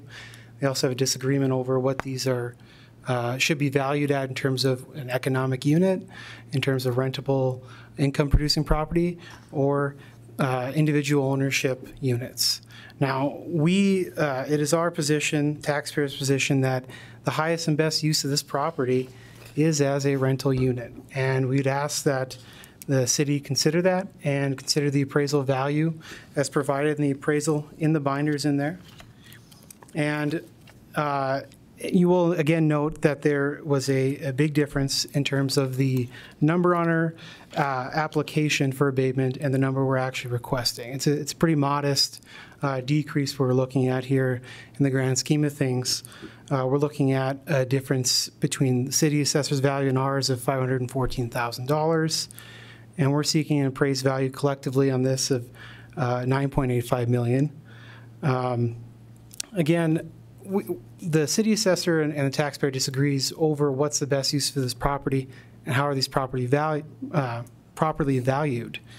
In terms of highest and best value or highest and best use, these townhome units, if they were maximally productive as being sold as individual units, the market would demand that and the owner would be selling them. But the best use of this property economically as an investment is for rental property. And I would again note that the appraisal that's included in your materials was a finance appraisal. There's no incentive whatsoever there to undervalue this property for those purposes. Not that any specific appraisal has some sort of hidden intent behind it, but especially in those circumstances, this would not be an appraisal where anybody's seeking to fudge the numbers, so to speak. So I'd ask that you consider our request and grant it on those units. Thank you. Thank you, Mr. Doer. City Assessor Turnus. Well, yeah, we've had some experience with these, Mr. Mayor. This is the third year I've had an opportunity to visit with somebody about these. They handle them as, even though they are individual 46 townhomes, and maybe we could look at a picture. Even though these are 46 individual townhomes that are platted as individual townhomes, they're handled by the owner as a 46-unit apartment complex, you could say. The problem is, and just stay right here, the problem is, there's always a problem. The problem is we have them assessed individually, and they're not all at the same price. Notice a 235 here. Would you go to the next abatement form? There's a 235 value here. There's going to be a 219 there. Keep going. There's going to be another 219. Now we're at a 230, and the reason these are different is there's different sizes. They're not all the same size. We have found the end units generally were a little bigger, so they're assessed a little different. So where Mr. Appraiser comes along and says, you got 46 units, and I'm going to say based on the rents, they're all worth $9.8 million, and the city's got them at 10.3, it's not just as easy to say, set them at 9.8 million. There's different sizes here. We'd almost need somebody to sit down and set out a spreadsheet and say what they want them to be assessed at individually. We don't have that as a request right now. I can't assess something as commercial just because somebody is using it as commercial. We have a number of people in town who own 3 condos in one phase and another 2 over there and 4 over there, and they're clearly renting them. They're used as a commercial rental. That doesn't mean we can, in North Dakota, we don't assess commercial and residential property based on use. What is it? These are 46 single-family individually platted townhomes. That's how they're assessed, whether one person owns all of them or not.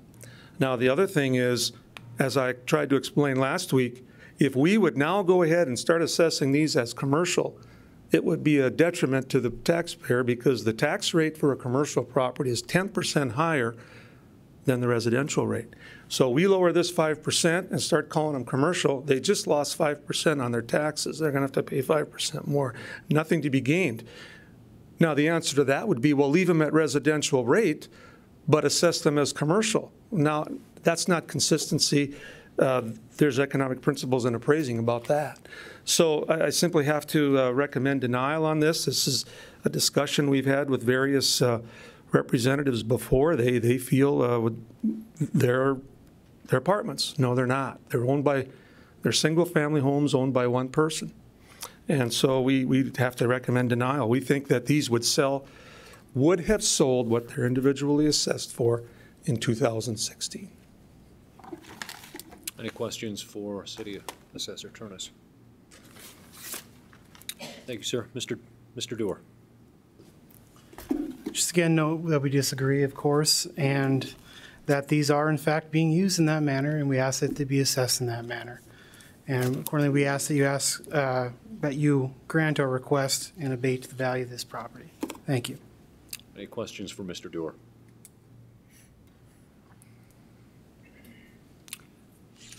Thank you, Mr. Dewar.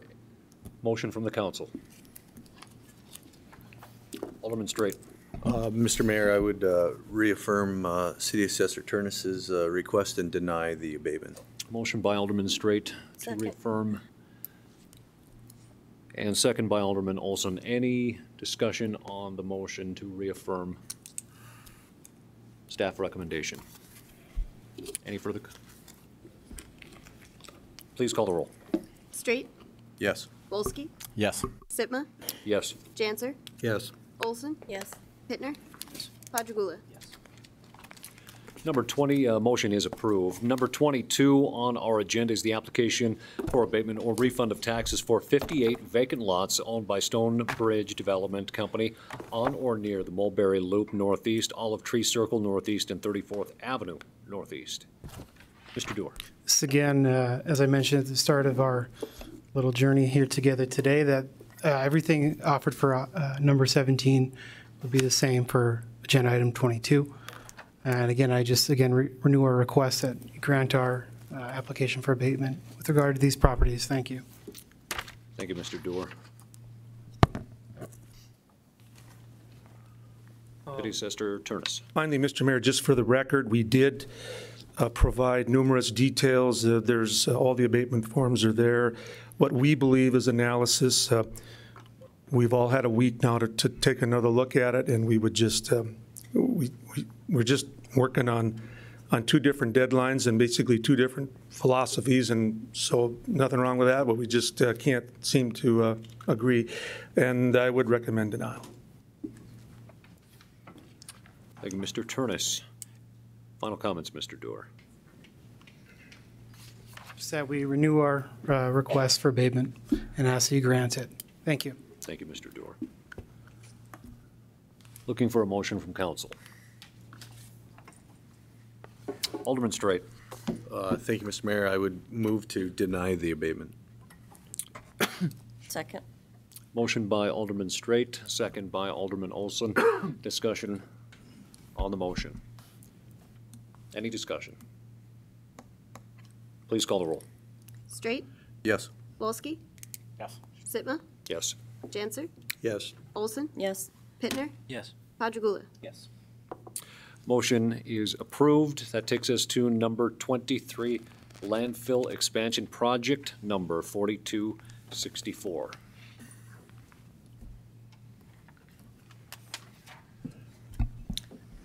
Alderman Straight. Move the item, sir. Motion to approve as forwarded by Committee of the Whole. Second. Second by Alderman Janser. Discussion.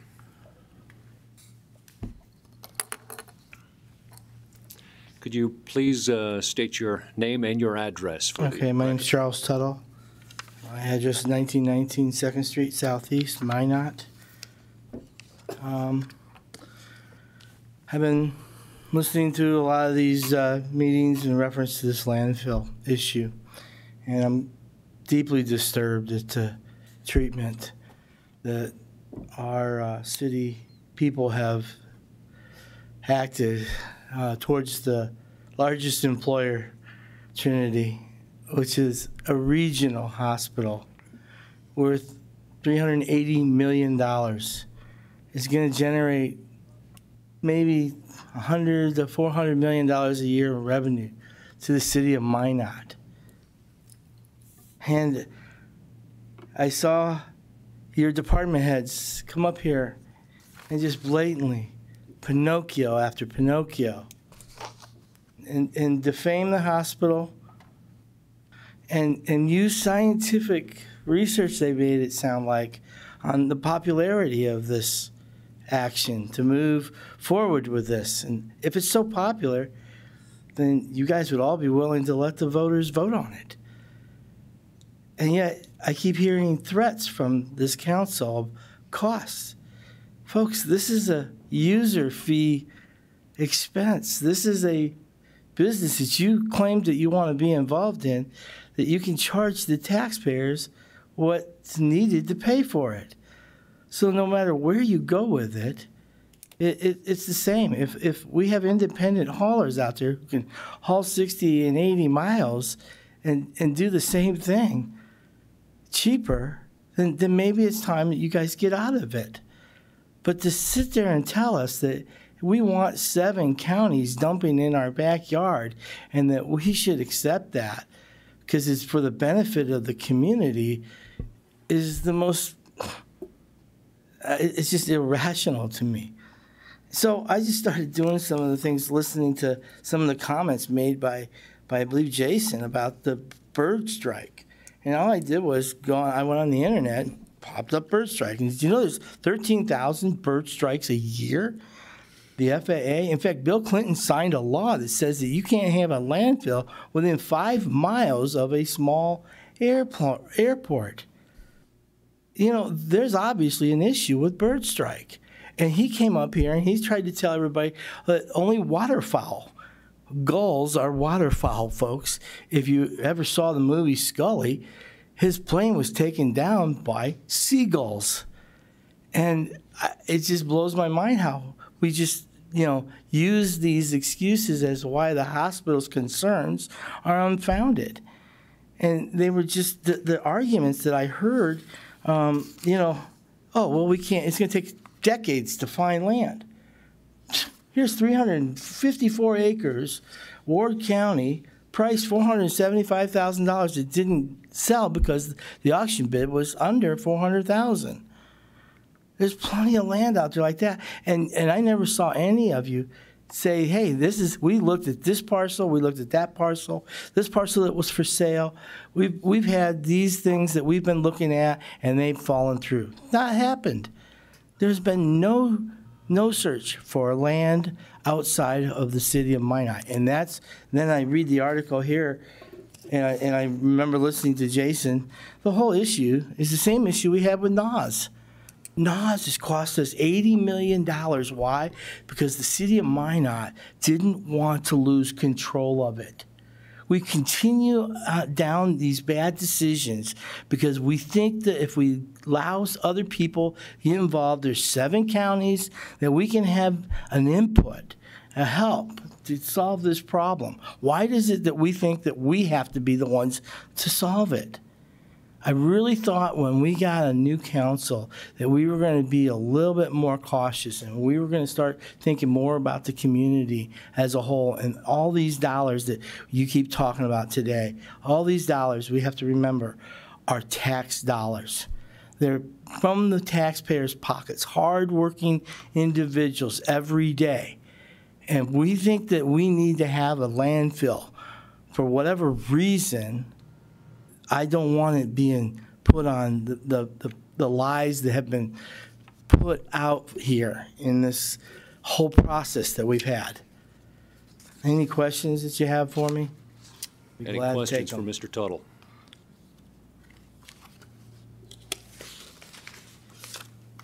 Thank you.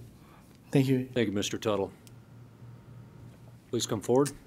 State your name and address for the record, please. My name is Matt Watney. I live at 1113 Valley View Drive here in Minot. And I'm going to hand something out if that's okay. Mm-hmm.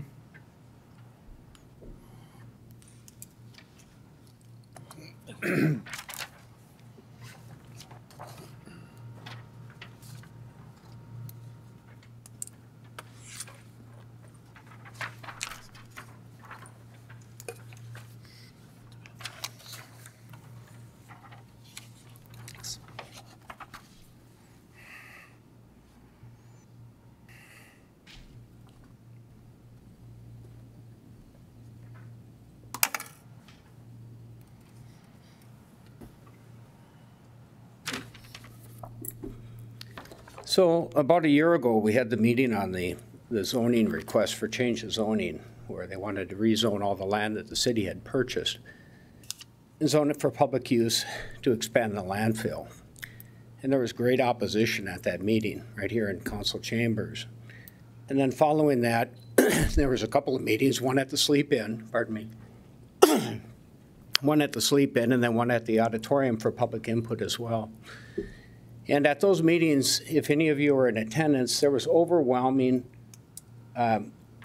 lack of support to expand the landfill where it was at. The majority of people at those meetings wanted to see the landfill moved. And but I was also at the meeting for the committee as a whole and understands the needs of the city. We need to buy a little time if we're going to relocate the landfill.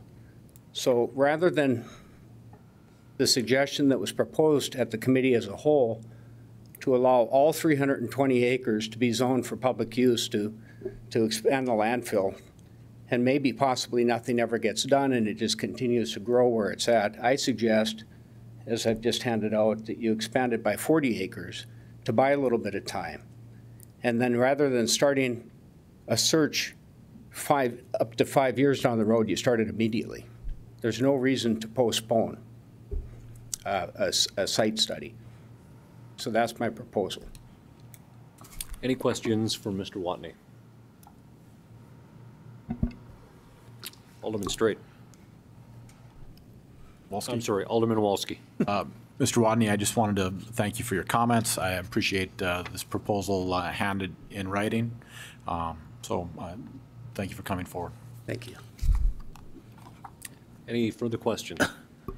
Alderman Pondergula. Question to Jason, I think, in terms of the 40-acre expansion, if that would be adequate to buy us some time, or if we need more than that.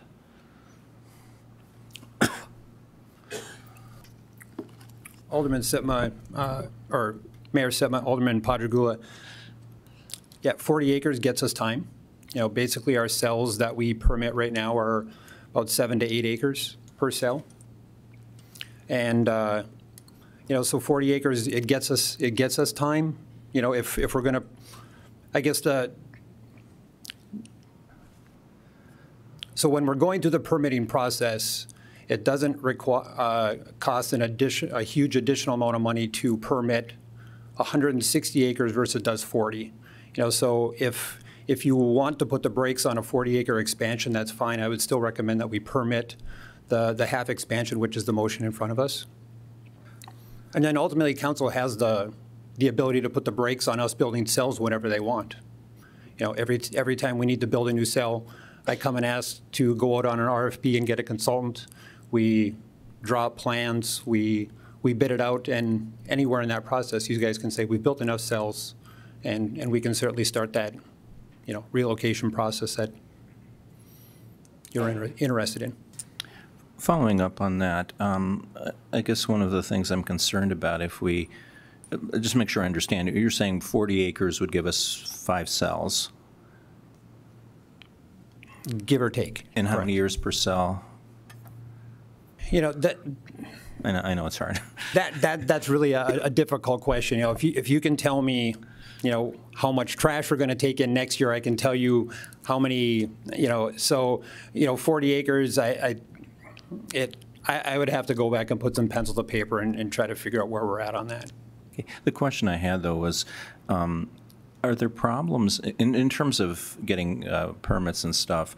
Would there be a possibility if you chose, you know, some land in one segment that the soil studies and the permitting wouldn't be positive, that you'd have to move on to find something better? Or are we clear that all 160 acres would be usable? Mayor Sitma, Alderman Pondergula. So before we purchased the land, we did a pre-application with the state of North Dakota, and we look at the USGS soil maps. And then we did some of the soil borings, but not all of them. And all of the results that we have at this point look like the entire 320 acres would be suitable for landfilling.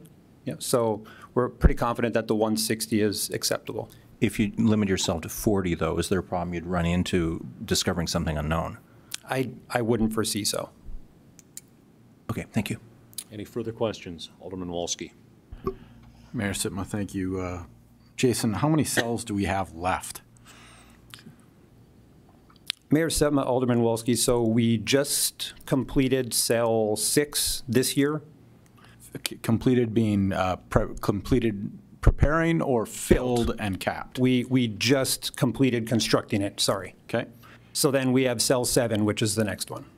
So we have 2 cells left and approximately 2023 to 2025, 5 to 7 years. But by that standard, we might be able to extrapolate a little bit that we're looking at, 3.5 years per cell here, somewhere in that neighborhood. I don't want to hold you to this. I just want to get a sense. I need a ballpark here as we're talking about this. So without having a picture, it's kind of hard to explain. So right now, as we're currently permitted, cells 6 and 7 are the last 2 cells. So they're sloping downward to finish grade. So they have a capacity of about 5 to 7 years. If we were to permit cell 8 and 9 to the south, then 6 and 7 would be full capacity cells again. So we would gain a little more as we were able to go higher up in those. That's correct. I got you. Any further questions for Jason? Thank you, sir. Okay. I just want to take the opportunity to address Mr. Tuttle's first comments. One, I want to make it clear our staff did not lie, did not put out misinformation. It's all been backed up by evidence and fact. And I stand behind the facts that they provided. And with that, again, I just want to remind council that this is a motion to direct staff to make application for permit at this time. And there is still processes that move forward from here on the future of this, either expansion or on finding a new location. And just for the last little bit of context of information, of absolutely other sites have been looked for and have been witness to those conversations here in this council chamber. Thank you. You have a comment? Please state your name and address. Pat Kraft, 2433 Brookside Drive in Minot.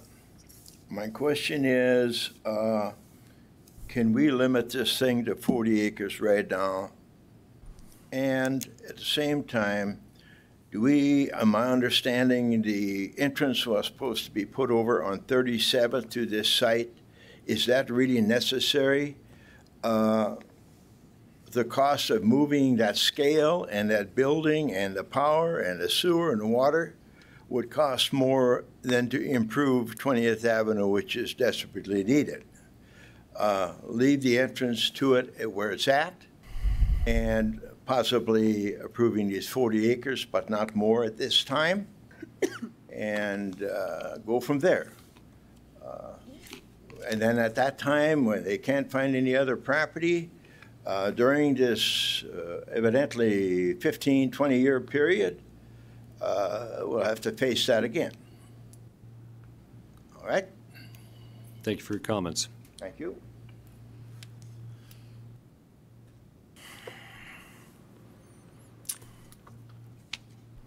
Two, please name and address. Travis Zablotny, 1119 12th Avenue, Southwest Minot.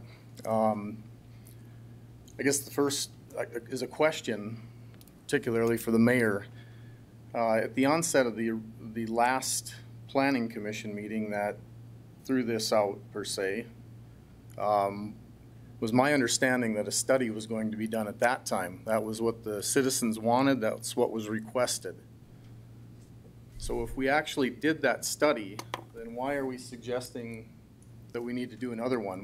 What's come of that study? What's the answer?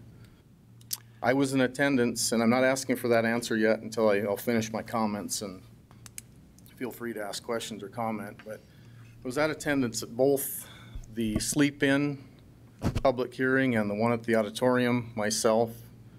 At the sleep-in, there was probably, I don't know, maybe 200 people, you guys would know. I personally asked the question, by a show of hands, all that are in favor of this landfill expansion, please, raise your hand. There was not a single person in that room that raised their hand. Once again, at the auditorium, I asked that same question. And that time there may have been 10 out of maybe 50 or 80 in my estimation. So once again, it was, if the public hearing was an indication of what the public is wanting and what the public is wanting you as council members to do, I don't think it indicated moving forward on expanding this landfill. They say the best time to plant a tree is 30 years ago. Maybe it's 20 years ago. There was some reference in the newspaper from one of your last meetings that we're 10 years behind on siting a landfill. So Mike, you probably also have heard that the next best time or second best time to plant a tree is today.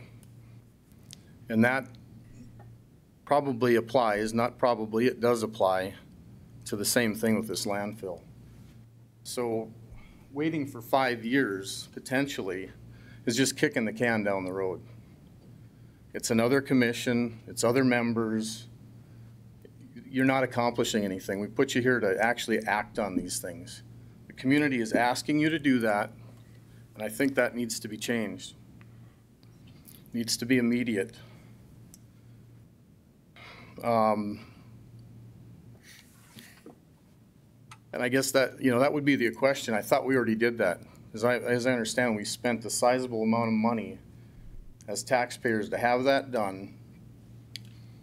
In my opinion, to have an engineering group show up to support the position that the city staff has already taken, irregardless of what the citizens are interested in seeing happen.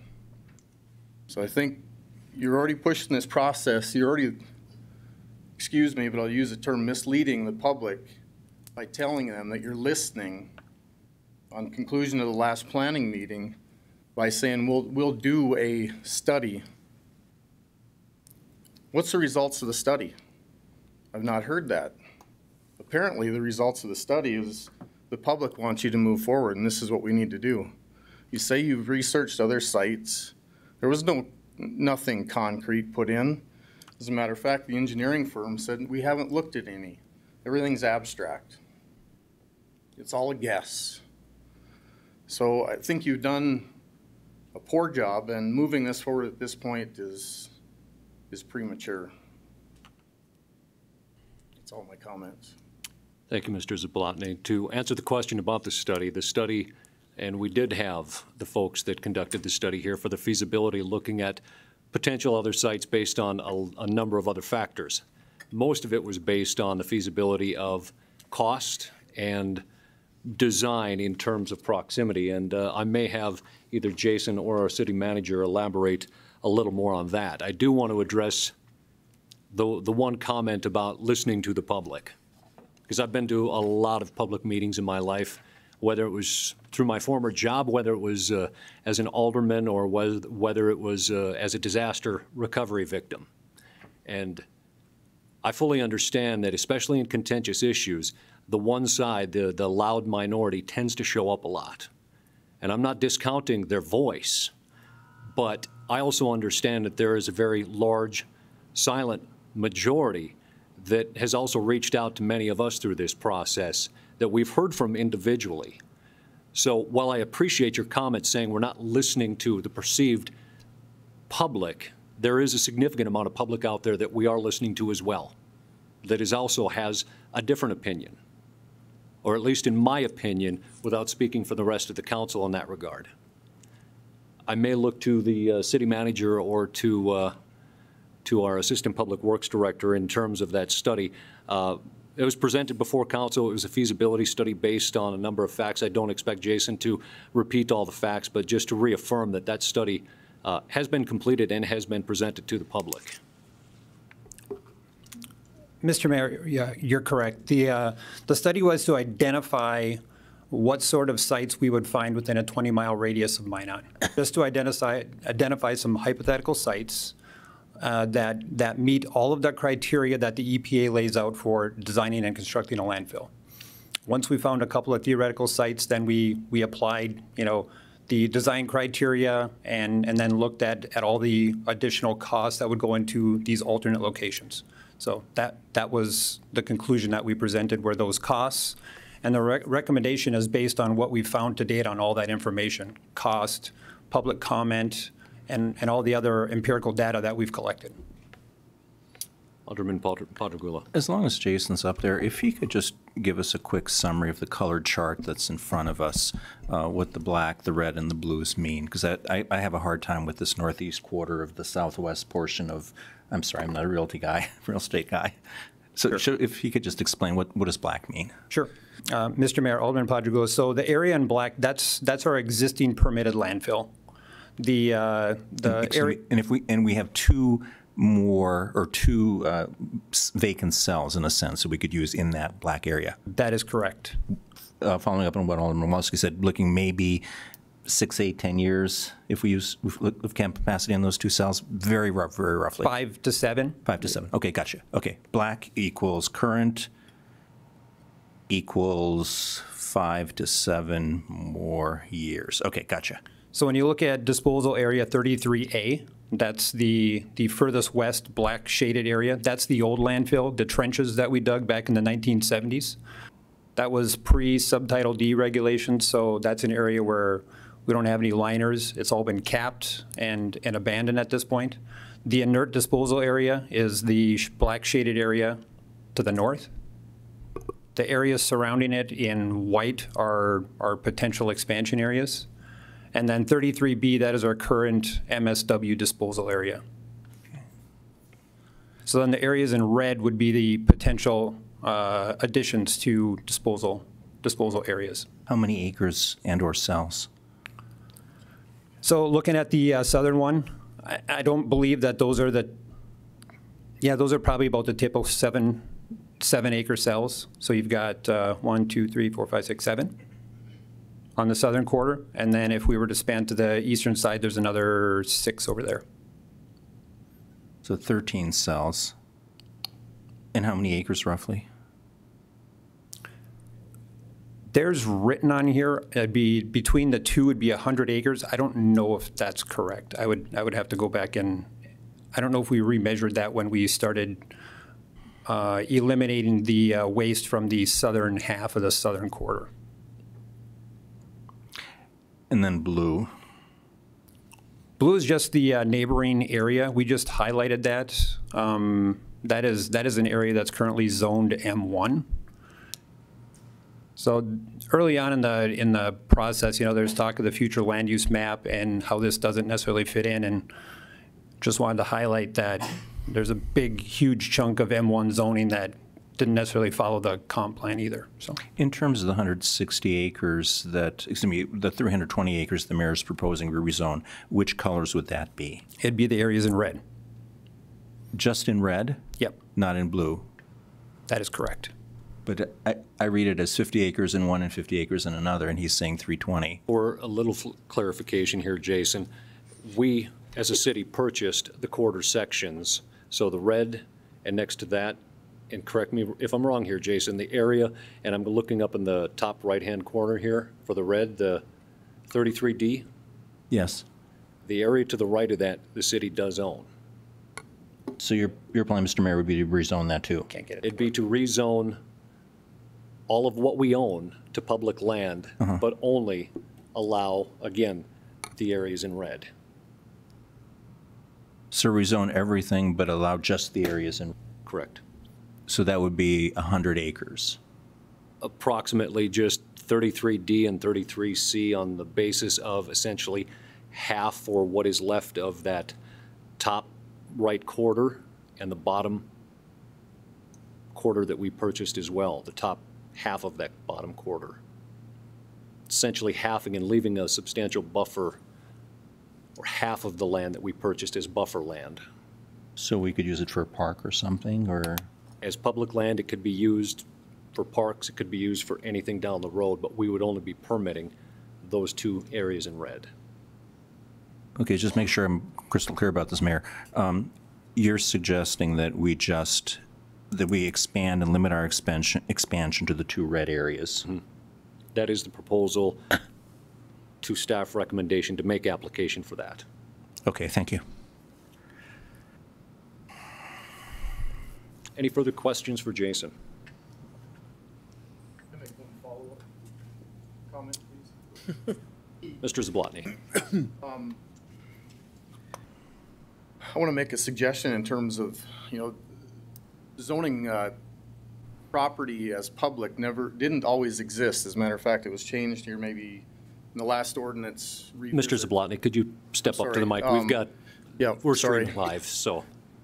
The public zoning didn't exist up until the ordinance revamps here as of recent, and the purpose for that was to make sure that the city was also held accountable to the same standards in terms of a public review of these projects that everyone as citizens would be. My recommendation and request is that it doesn't all get rezoned public. It needs to be rezoned or zoned at the time that the intent of the use changes. And if there is no intent to change that use at this point in time, the request shouldn't exist to rezone. One other comment that I forgot to mention last time in reading the article in the paper from the last meeting. Again, the conversation about the fact that I think, is it 61% of the waste comes from our own city, is that correct? Or is it the other way around? 39, 61, I'm not sure. It is approximately about 61 from our full city, Okay. yes. So if the concern is having enough space and time, we ought to think about ourselves as a city. Think about our citizens and what's important there. Understanding that it may cost us a little more. But as a member of the outspoken minority, I think that maybe we should discontinue taking in waste from other counties. Let them figure it out. Don't put that burden on us as city taxpayers and on our biggest employer who's trying to make a substantial investment into this community. Don't just disregard that is my request. Thank you, Mr. Zablotny. And I'll just address the one on the public land, is that following our own ordinances in terms of having things owned properly, if it is owned by public, it should be zoned public. You had one more comment, sir. Should we agree, or should it be decided that the 40 acres is going to be a point for right now? I'd like to ask Mr. Sorensen where he plans to enter, and do you still plan to use 37th? Can you speak on that? So, members of the commission, so when we went down this road of our expansion plan, initially probably the most vocal complaints that we had regarding the landfill in general is all of the traffic that goes down 20th Avenue. So when we started looking at ways that we could configure this, we thought it would be prudent to move our entrance down to 37th. To us, the Public Works Department and the landfill employees, it doesn't necessarily matter to us. We can operate out of either entrance. We just thought that if we are going to permit an expansion and potentially be at this location for an additional 10 plus years, that we could try to help that neighborhood out and get the truck traffic out of there. 20th Avenue is an unimproved street, and I have no idea, but I would guess that we're in the neighborhood of $500,000 to move that scale, to move the building to a new location, eliminating that area. And for that amount of money, we should be able to really improve 20th Avenue and leave it as it is, instead of putting in a high-traffic street on 37th with a little trailer and a little car, or everything sticking out of the back end and losing it. I am a property owner or involved in the property ownership close to there, and I just don't care to see that, but that's me. And so I just give you my 2 bets. Appreciate it. Thank you. All right? Thanks. Any further comments or Discussion on the motion. Alderman Walski. Mayor Sitma, just wanted to kind of share my thoughts on this. I appreciate all the discussion. I appreciate the framework that is offered here in terms of a reduction from the full footprint and an intent to find a new location in time. So the larger framework is something I support here, but I am not going to support the motion because I think, like many members in the audience and regarding some of the comments we've heard tonight, I would like to see just a little more restriction on this at the current time. So I just wanted to share that particular thought. I'm not going to be supporting the motion, but I think on the whole, I think we're headed in the right direction. Alderman Padragula. If I could ask Alderman Walski what kind of restriction he would be interested in. I think seeing an expansion into the north half of the south quarter, that 50 acres right there, I think would be something that I would accept and be supportive of. So just to clarify, you're looking at what we call Area 33C in red. That would be correct. Alderman Straight. Thank you, Mr. Mayor. I think that we spent some considerable time on this at Committee of the Whole, and I'm going to vote against the motion tonight. I obviously moved to just get the discussion ahead of us, and that's why I made the initial motion. And I agree, obviously, with Alderman Walski, because I think that it's not just taking the public comments, but it's also giving us a little space to talk about kind of larger planning, visioning that I think many of us want to have, and so that's what I clearly would like to have. I recognize this all at the end of the day comes down to 4 votes, and how this body, I'm my 1 vote. But I guess I did also just want to address a common concern, and to Mr. Tuttle's point, that Mr. Tuttle, I have no problem. I've heard lots of comments over the last 6-8 weeks from Trinity officials, residents, regarding the bird strike question and concern. And I haven't seen it, but I would be willing to bet that Trinity conducted some type of bird study before they, chose this location.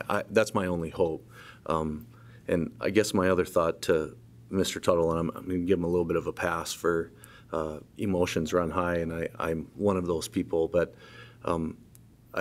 I just want to say to the public, when we get passionate and emotional, to be very mindful about how we're calling out liars at a public meeting, at a public setting. I try to do this job to the best of my ability, and unless we have hardened facts, I think we can be respectful and respectfully disagree. We had that with the abatement issue, but when it comes to that, I get a little hot myself, Mr. Mayor, so I apologize, but I'm mindful of that. And so to bring it back around, I want to see us have a bigger discussion about, to Mr. Zablotny's point, about how we can serve as a regional landfill, take care of that regional service. We're a hub city. We clearly want to do that, but to Jason's point, it's a control issue. And if we're going to do it within the city of Minot, I think we have to recognize the pushback that's going to arise.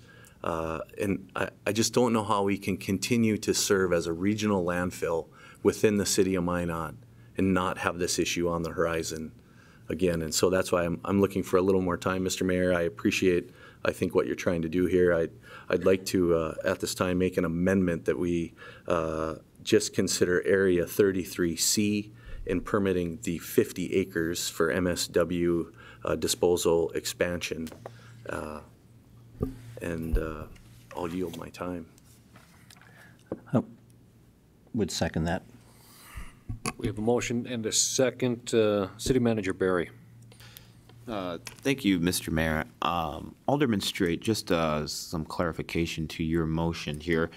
The 50 acres that you've cited in your motion, and I can defer to Assistant Director Sorensen, but I believe the city would need the area to the left or to the west, which would include the yard waste compost site and the stormwater management area. So it would actually be 80 acres in order for us to get 50 out of it. So that's kind of the problem with regard to citing these things. You don't necessarily get the full use of the facility. So I just wanted to point that out and give that to you as an opportunity to do with it as you will.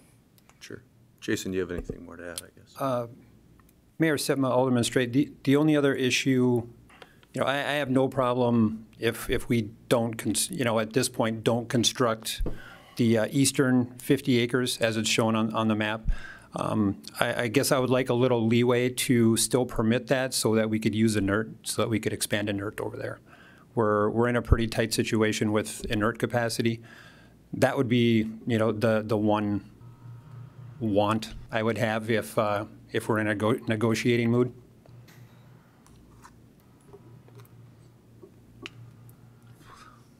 Mr. Mayor, I'm cycling through my Robert's Rules of Orders to see how I can change my amendment at this time, so forgive me for my... You can make an option to change your amendment if the second does agree. I would do that if I could, sir. I would very much agree with that. To include inert expansion in MSW disposal area 33D.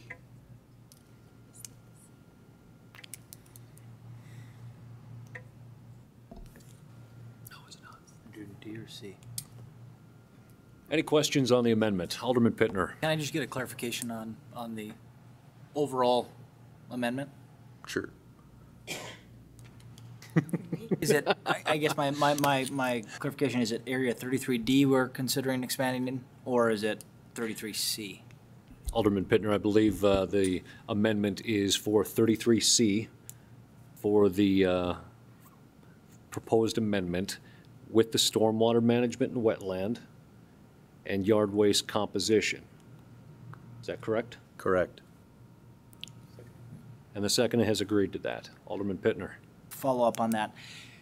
And this would be a question for Jason. Jason, if it was 33D, would you need that yard waste and stormwater management, or would you be able to maintain from the previous site? So is your question whether or not we could expand 33D instead of 33C? Yes. And would you still need the yard waste compost site and the stormwater management? Wetland We definitely need a yard waste compost site. Yes, Alderman Janser. Just clarification on the addition, Jason, the additional inert disposal expansion you were hankering for, was that directly on our chart, directly below the darker inert waste disposal area that's existing today, or was it somewhere else? Yeah, that is correct. It'd be the area below the existing 29 acres. Which is because you did have it working earlier, so if we could, I think it'd be very helpful for the public as well as the city council to have this drawn up. And if we can't, then I'm going to ask Mr. Hackett in the back to draw boxes around these areas if we need to. You broke it. Nothing of the sort. I'll be right back.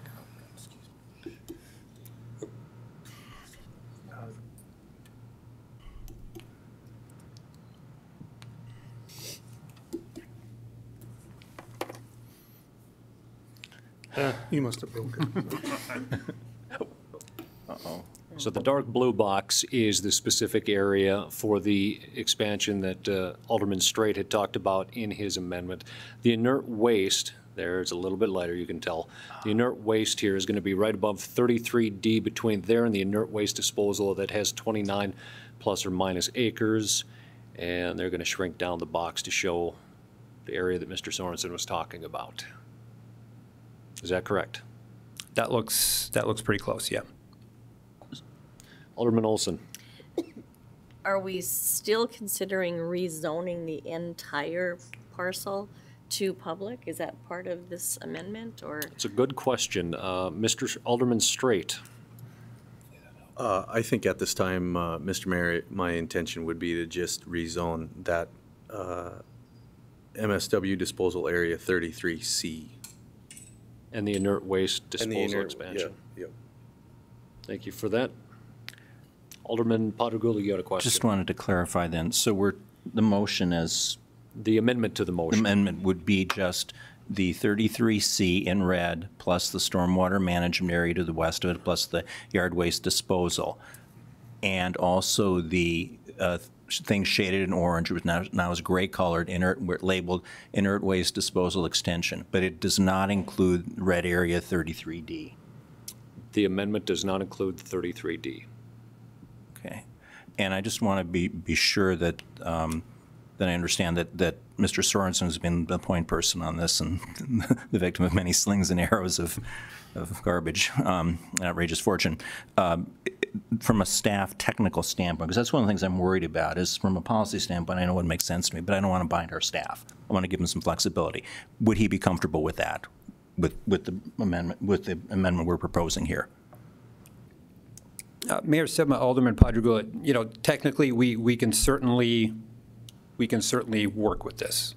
Okay. This gives us some flexibility for some years, and we can start going down some of these roads of looking at what's available for land and starting the conversation with landowners.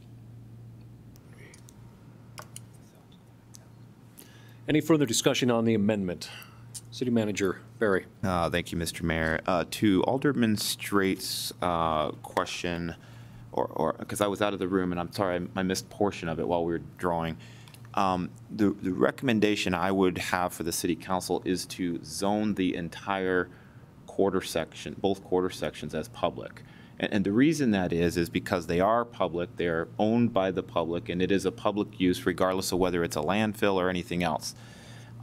If we do not do the entire sections, we may need to subdivide them in order to then break them off and separately zone them, which could be, done, but it's going to be a whole nother process with a whole nother set of hearings and all that sort of thing. So it makes sense to zone the whole 2 quarters or as public, but then under the motion that you've got at the moment that you're working from, restrict the permitting to guarantee what I think you're after, which is no expansion beyond the limits identified in the turquoise and the orange here.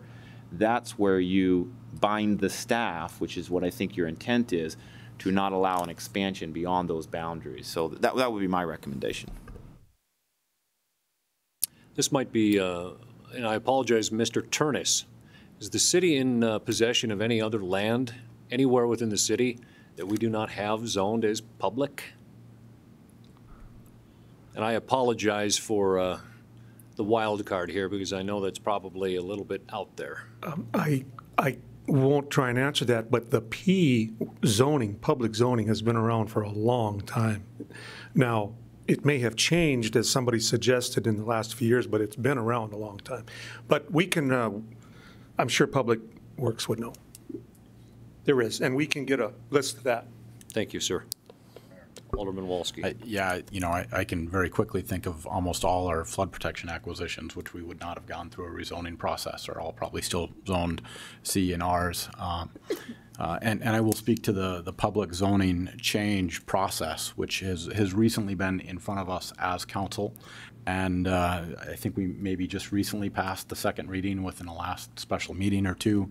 And the intent in crafting that new process is to assure that when we, the city, move to put the public zoning designation on a property, that there is a thorough public vetting process that I think that even includes public hearing at both the Planning Commission and also at the City Council. So even though we may think we're going to be done with this, this issue will still be before us for at least a few meetings yet.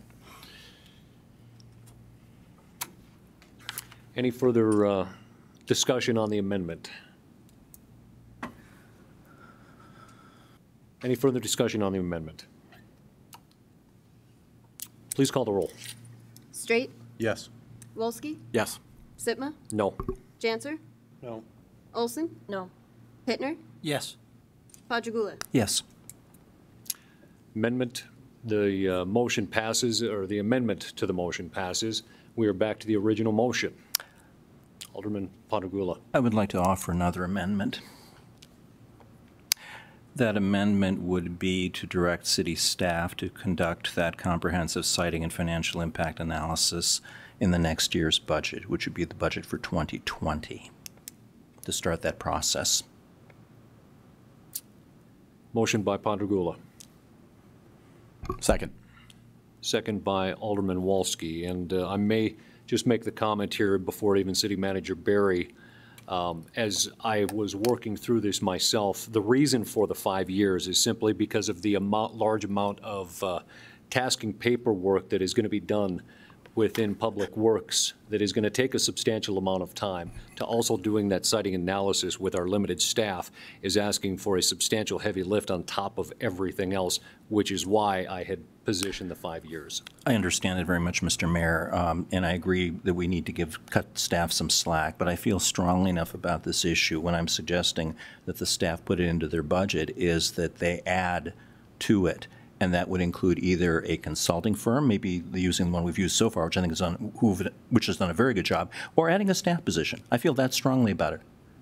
I think we need to expedite this. I think we need to hear to the citizens and listen to them saying they want to get moving with this. I don't think we can do it next year.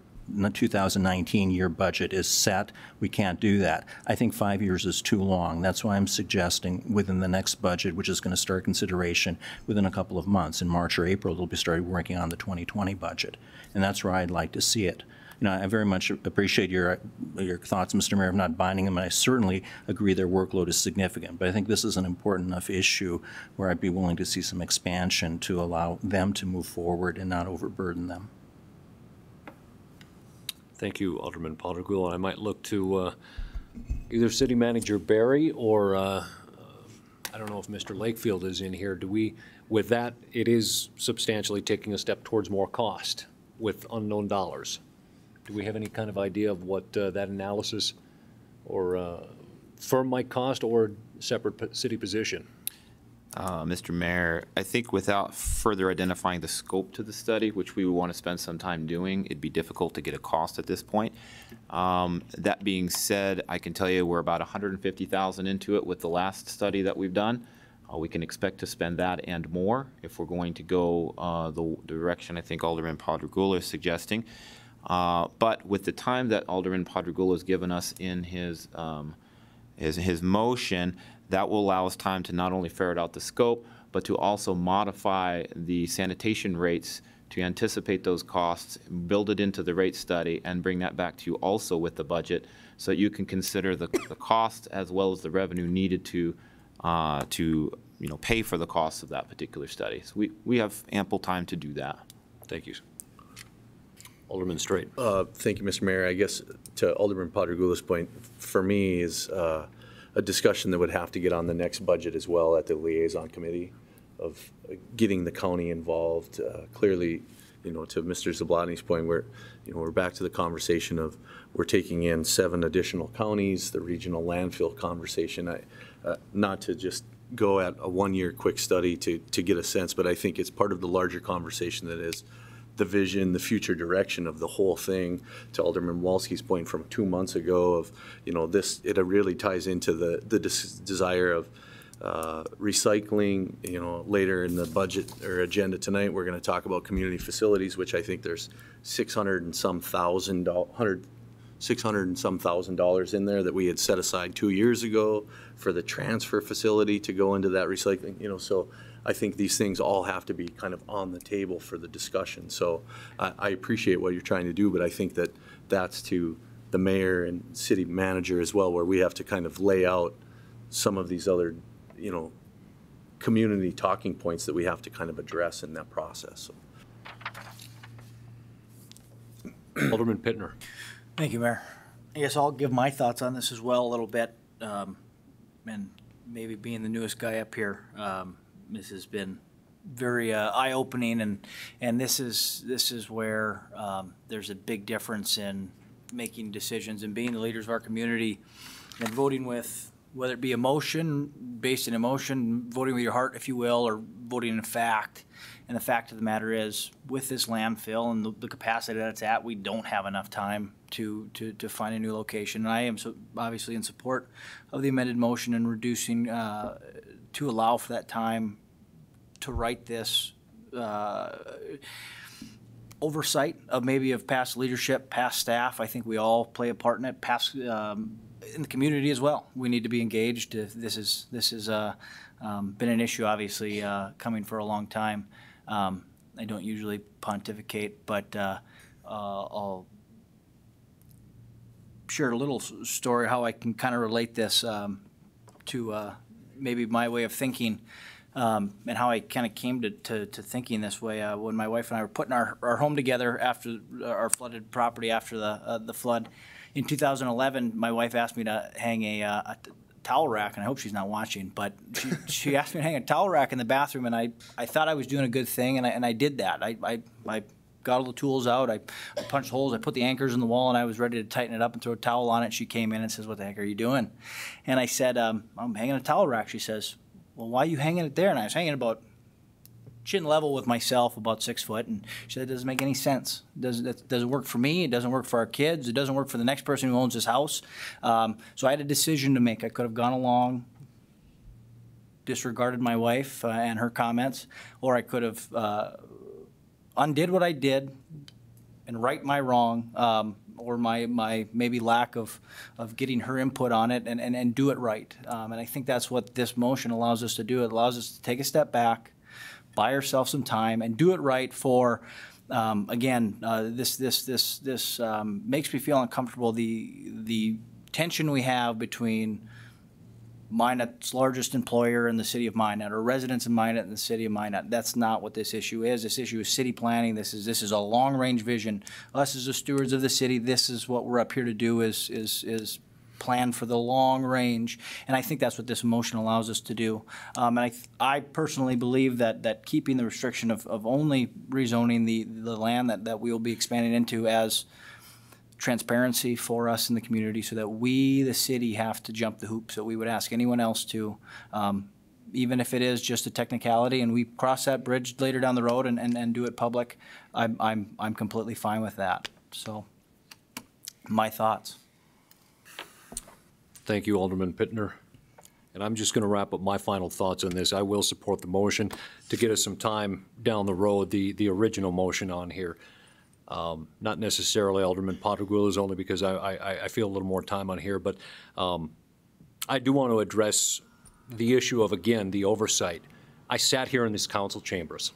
I watched the process for more than a decade. This hasn't been something that's just been overnight. This has been a process that has been a decade, and the reason that no other site was located is because the land wasn't available for sale. It has been looked. Now, the flood changed a lot of that. We spent a lot of time shifting gears, and when that land became available, obviously, that is why the State Health Department gave us $4 million. And we still have to consider what happens if we don't expand our landfill into that area. Down the road, if we don't use that $4 million for a landfill, which was granted, just the same way we do with HUD with a lot of other things, we don't know what that question is, but I got a pretty good idea on what the State Health Department is going to say about the $4 million that they gave us for a landfill that we may not use for a landfill.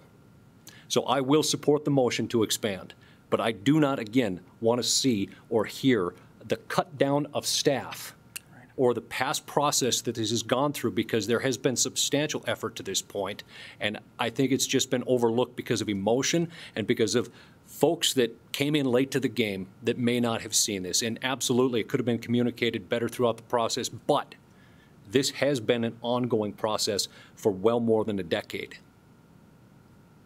Any further discussion? We have the amendment by Alderman Potter-Goulas for a one-year study. To be added in the sorry. 2020 budget. To start the study. 220,000 budget. Right. Thank you, sir. Do we have a motion and a second? Please call a roll. Potter-Goulas? Yes. Straight? Yes. Wolski? Yes. Sitma? Yes. Janser? Yes. Olson? Yes. Pittner? Yes. Amendment passes back to the original motion as amended. Any further discussion on the motion?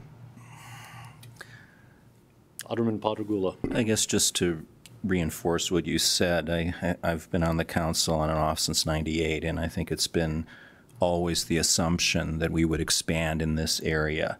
And I think what's happened that's new is looking at it and listening to the public and gathering data instead of relying on back of the envelope kinds of calculations. I don't think this is a secret to anyone. And we've just made the process much more transparent. We've debated. We've had public input meetings.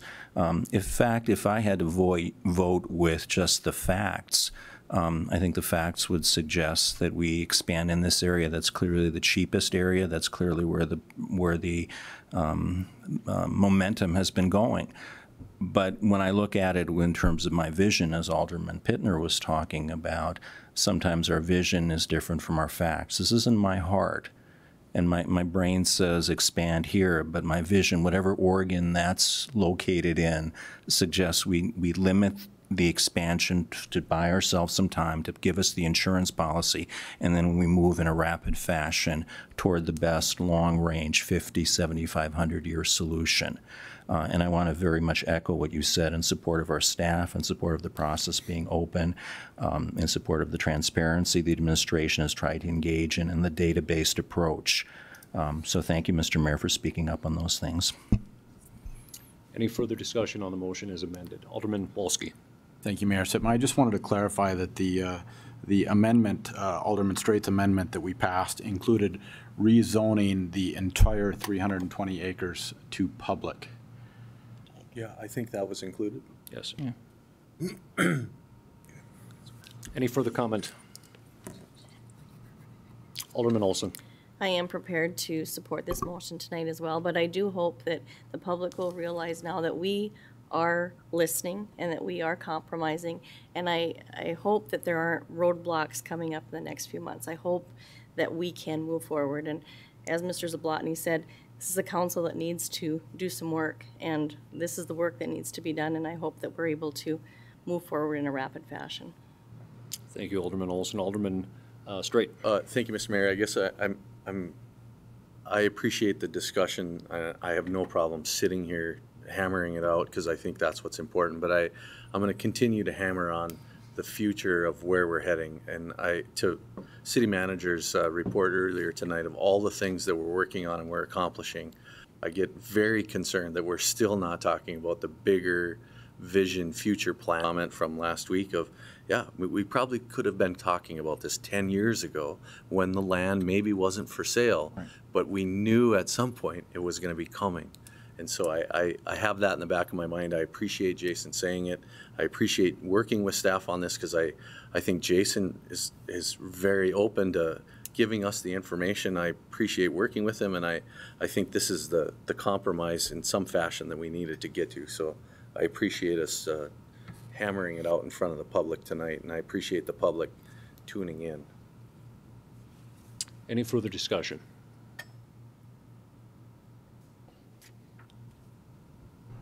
Please call the roll. Straight? Yes. Wolski? Yes. Sitma? Yes. Janser? Yes. Olson? Yes. Pittner? Yes. Padragula? Yes. Motion passes. And that does take us through item number 10 on our agenda. For number 11, we have consider the report of the Committee of the Whole. We had 17 items on our agenda. I have been asked to pull number 13 and number 17. Are there any other items that need to be pulled at this time? If not, I would entertain a motion. I'd move consent on the remaining items. Second. Motion by Alderman Wolski, second by Alderman Straight on consent on 1 through 12 and 14 through 16. Again, if anyone has any other item on that they would like pulled and discussed individually, please let us know. Otherwise, they would be passed as approved by the Committee of the Whole on Wednesday, the 28th.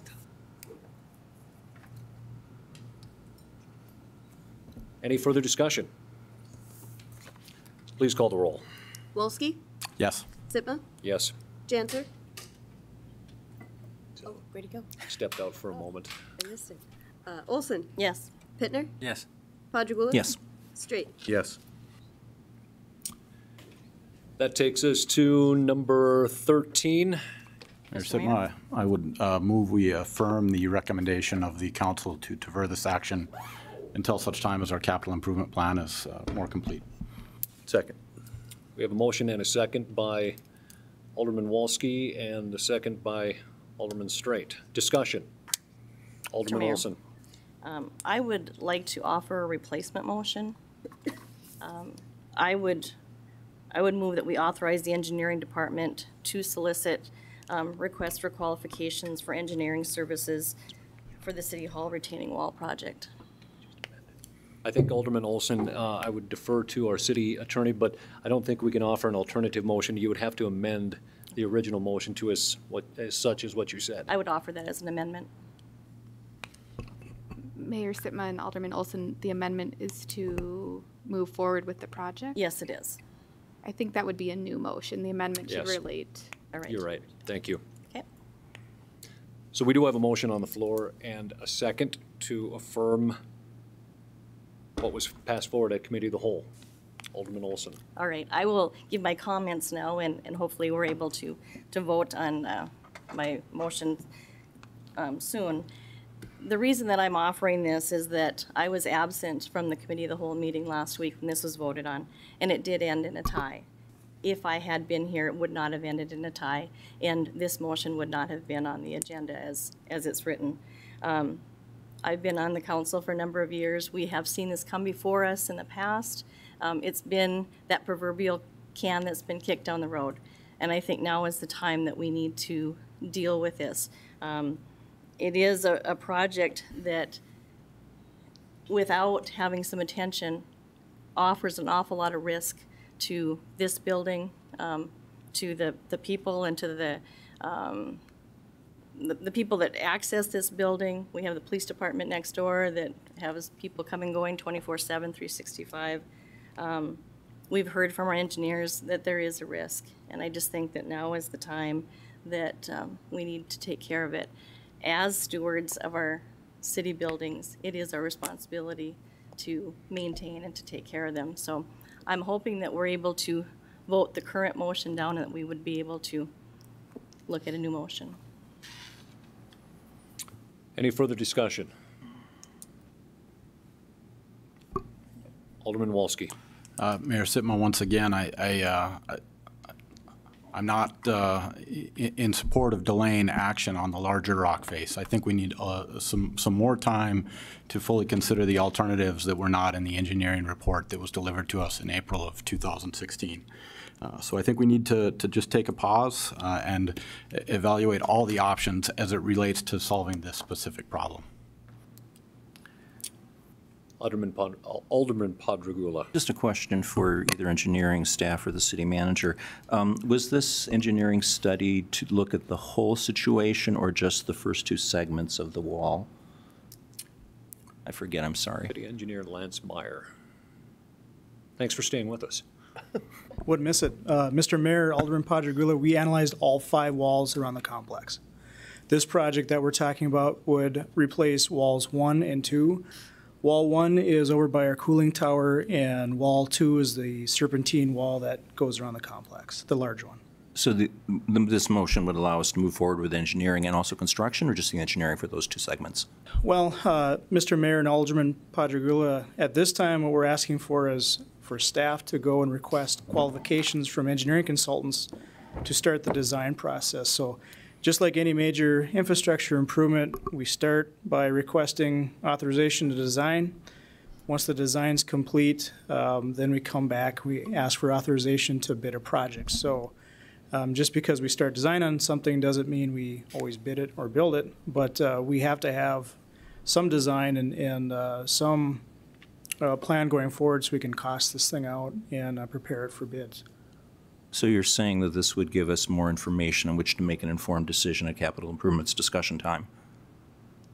Mr. Mayor, Alderman Padragula, no, we wouldn't be ready for our capital improvements plan. It'll take us months to design this. So this wouldn't bind us in any way?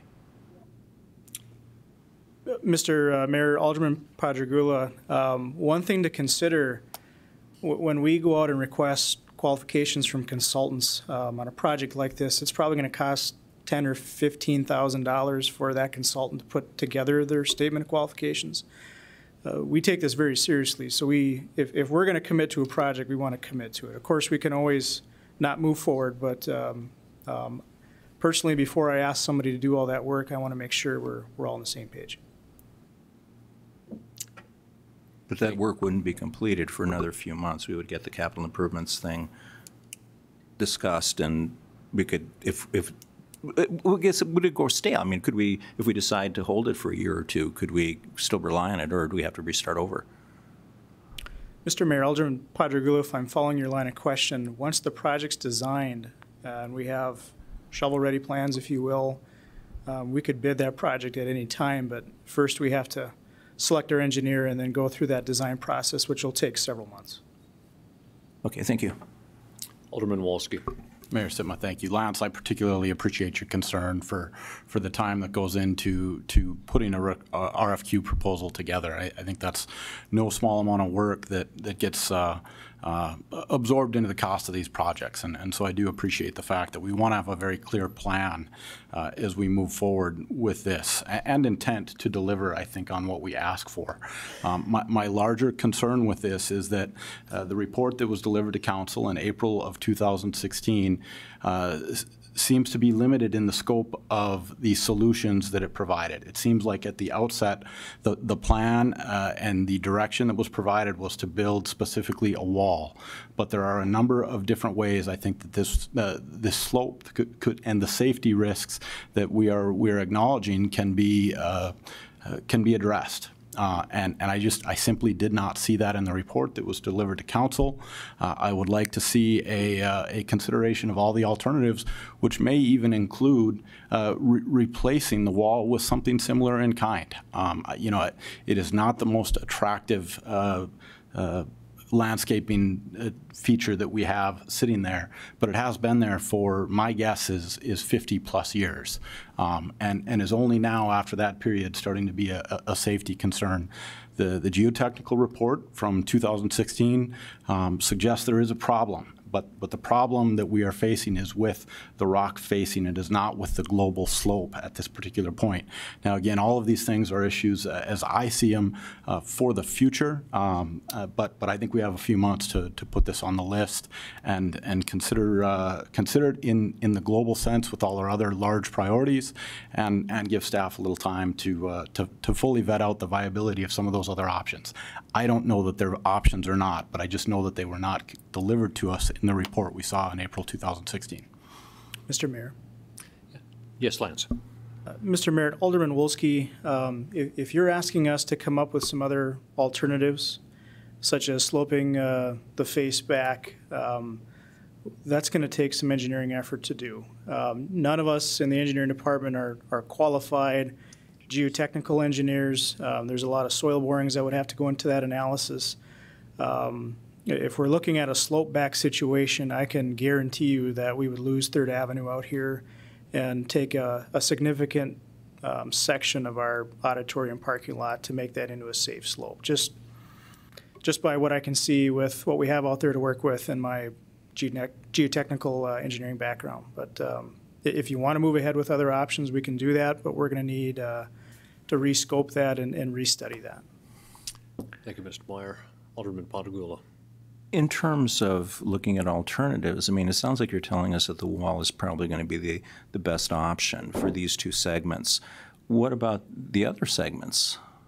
I mean, you're just asking us to look at the first 2 segments, right? And move forward with them. Mr. Mayor, Alderman Padragula, that's correct, just the first 2 segments. So we could decide on something else or ask you to study further the other 3 segments, couldn't we?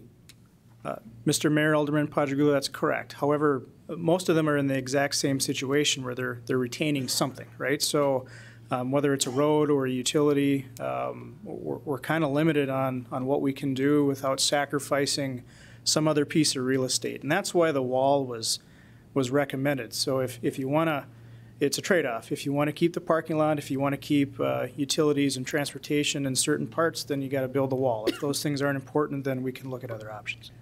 Okay. Alderman Olson. Mr. Meyer, if my memory serves me correct, this option was the most economical option at the time, wasn't it? Mr. Mayor and Alderman Olson, we studied several different wall types. There's multiple ways to build walls. This was the most economical wall solution for the conditions that we know at this time. Thank you. Any further questions for our city engineer? Thank you, Lance. You're welcome. Any further discussion on the motion, which is to defer the decision on the City Hall retaining wall until the capital improvements plan is revised? Alderman Patergula. I guess I just feel obligated to explain why I think I'm going to be changing my vote on this. I very much agree with Alderman Walski. We need to take a systematic look, but I just can't see in my own mind why I wouldn't vote eventually to, in fact, pretty quickly to put this into motion. I just, for the sake of that broader idealistic notion of looking at everything, which I strongly agree with, I'm going to vote to move this, and I think it's a fairly high priority. The only thing I'd give a higher priority, to be honest with you, is a new fire station. This has got to be done, and I just as soon get going with it. That's my thought on it. And maybe with the other three, the other three segments, we can, they can come up with something more creative. But I'm really torn because I really like Josh's idea of stepping back and looking at everything systematically. But I think this is going to happen anyway. We might as well go with it. It's my feeling. Further discussion. Again, the motion is to defer the wall project until the capital improvements project. Alderman Pittner. Thank you, Mayor. Same as Alderman Patergula, I just want to share my thoughts. Again, we're here to make decisions with as much information as possible, and if it's been brought to our attention that more information is coming, I feel comfortable in waiting until February or this spring to put that in front of us, even if it is to pass at that time. I don't want to assume that there's not something out there that may be more urgent or a higher priority, but just my thoughts. Further discussion. Further discussion. Please call the roll. Wolski? Yes. Sitma? No. Janser? No. Olson? No. Pittner? Yes. Padragula? No. Straight? Yes. Motion fails. Alderman Olson. I would like to make a motion to authorize the engineering department to solicit requests for qualifications for engineering services for the City Hall retaining wall project. Motion by Alderman Olson, second by Second. Alderman Janser. Discussion. Alderman Walski. Mayor Sitma, obviously I will not be supporting this motion, and again, the concern is that I do not believe that we have considered all the viable alternatives to addressing a concern which is a rock face, not a failure, a catastrophic failure of a slope. We did not consider the cost of putting a wall at the current foot and sloping back to the current edge of the parking lot. We did not consider pulling in the parking lot and sloping back from there. We did not consider the cost of replacing with an in-kind surface. I think before we advance a particular plan like this, which is at great expense to the taxpayers, we owe it to them to evaluate all the options, and that's why I won't be supporting it today.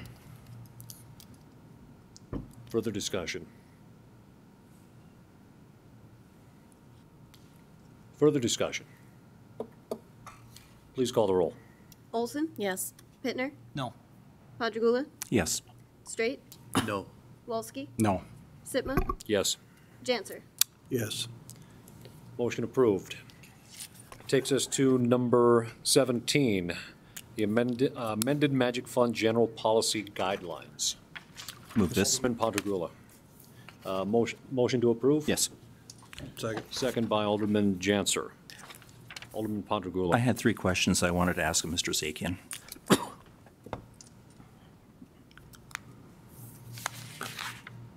Good evening, Mr. Zakian. Good evening. Alderman Padragula. Welcome back. Thank you. Good to be Bring us back. mini bags of souvenirs. I didn't bring anything back. No, just Anyway. I brought more knowledge back. That's important. A small technical question and then two larger policy questions. The technical question is, in the proposed guidelines, you're proposing to not allow anyone with a, quote, financial interest, close quote, in a business funded by the Magic Fund to be involved as a grantee. Does financial interest also include being employed by a person or an entity applying for a grant? Mayor Sitma, Alderman Padragula, that's a good question. As a note, this has been in the policy since the inception. It's a standard policy. It applies to financial interests. So if you have a decision-making, or if you're a stockholder, or if you have a decision-making beneficiary role, then you would be considered, you cannot vote on this or be involved in it. But just an ordinary employee, as long as you disclose it, no.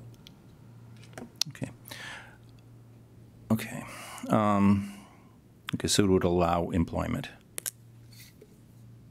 As long as the employment, again, this will all have to be disclosed, as long as the employment was not conditioned on getting a Magic Fund award made.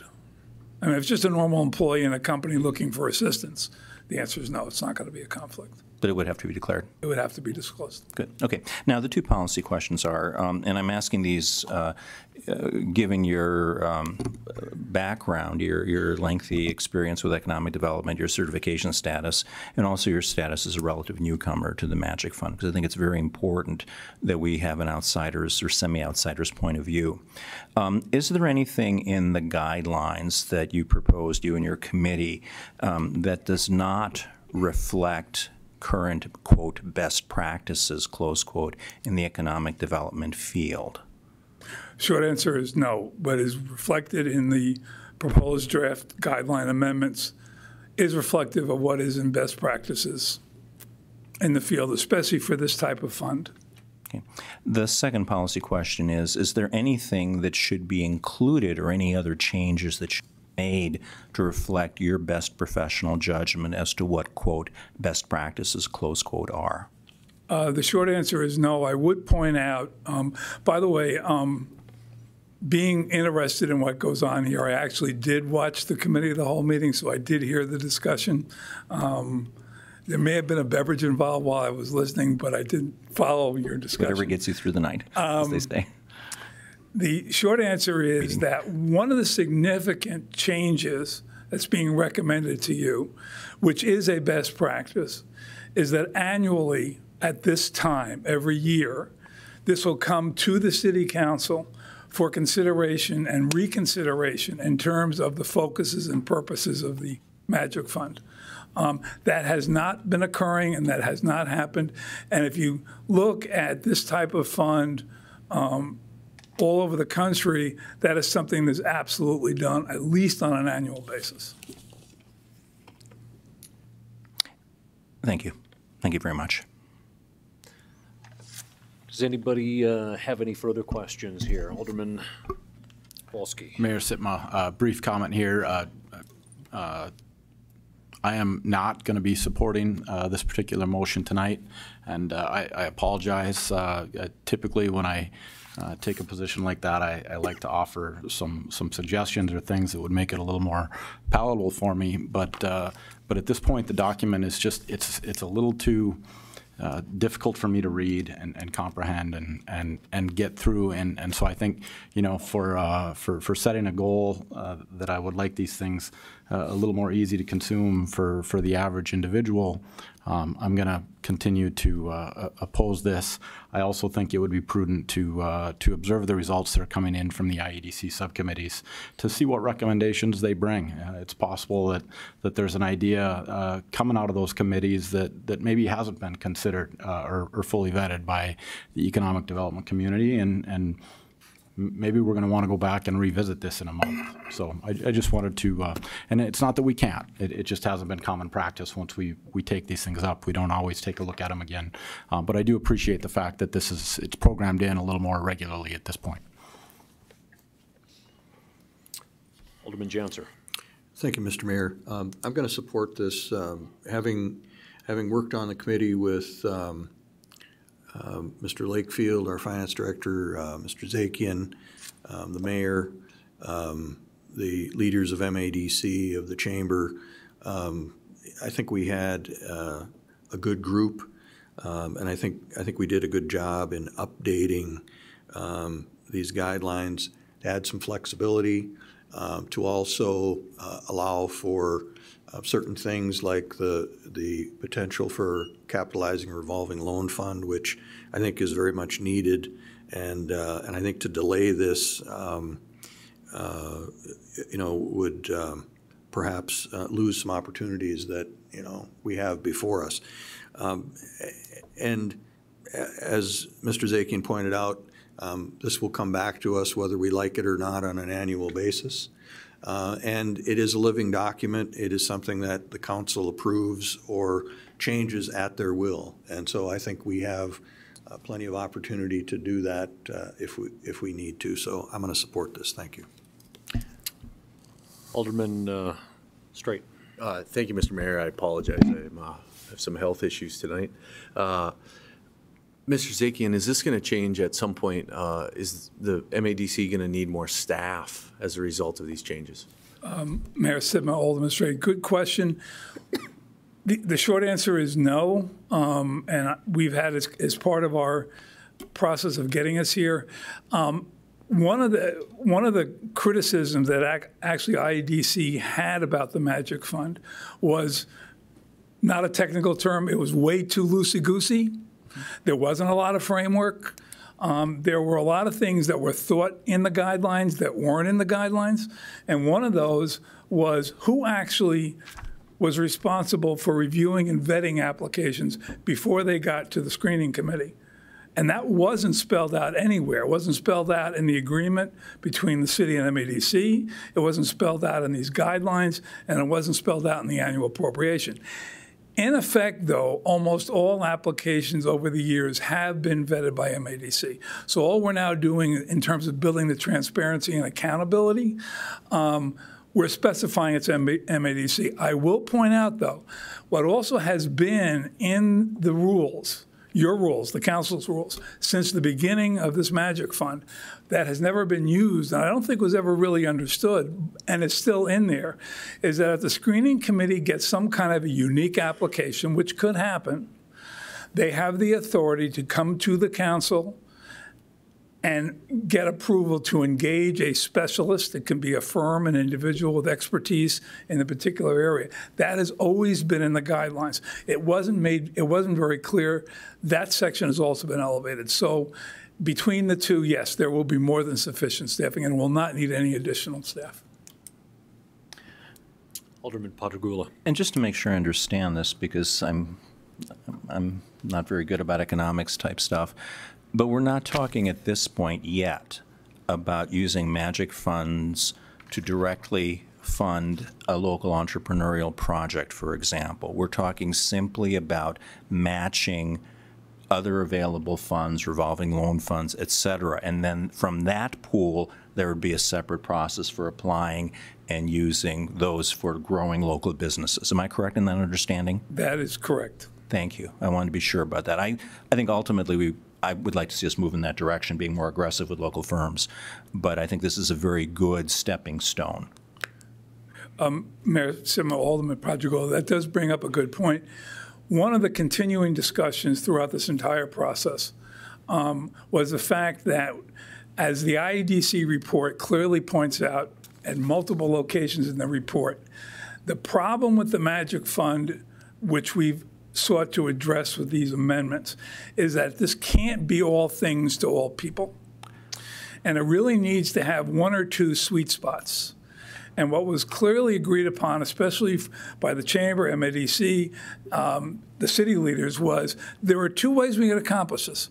One way is to identify a specific area, which is what the MADC's role has really been from the beginning. And the other is to create the means and mechanism to support entrepreneurship and to support small businesses, but not force us to get into the weeds, both as a MADC screening, as a Magic Fund screening committee, or the MADC, because they definitely, going back to a question that Alderman Straight raised, they definitely, and they'd be the first ones to admit, do not have the capabilities or capacity to deal with entrepreneurship or small business.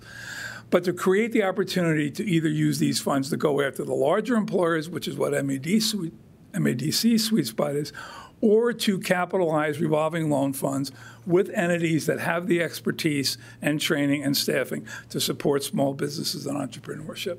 So that's really the core of what we're talking about here. Any further questions for Mr. Zakian? That's very good. Thank you, John. Thank you.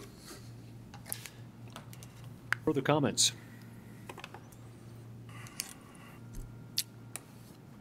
If not, please call the roll. Padragula? Yes. Straight? Yes. Wolski? Nope. Yes. Janser? Yes. Olson? Yes. Pittner? Yes.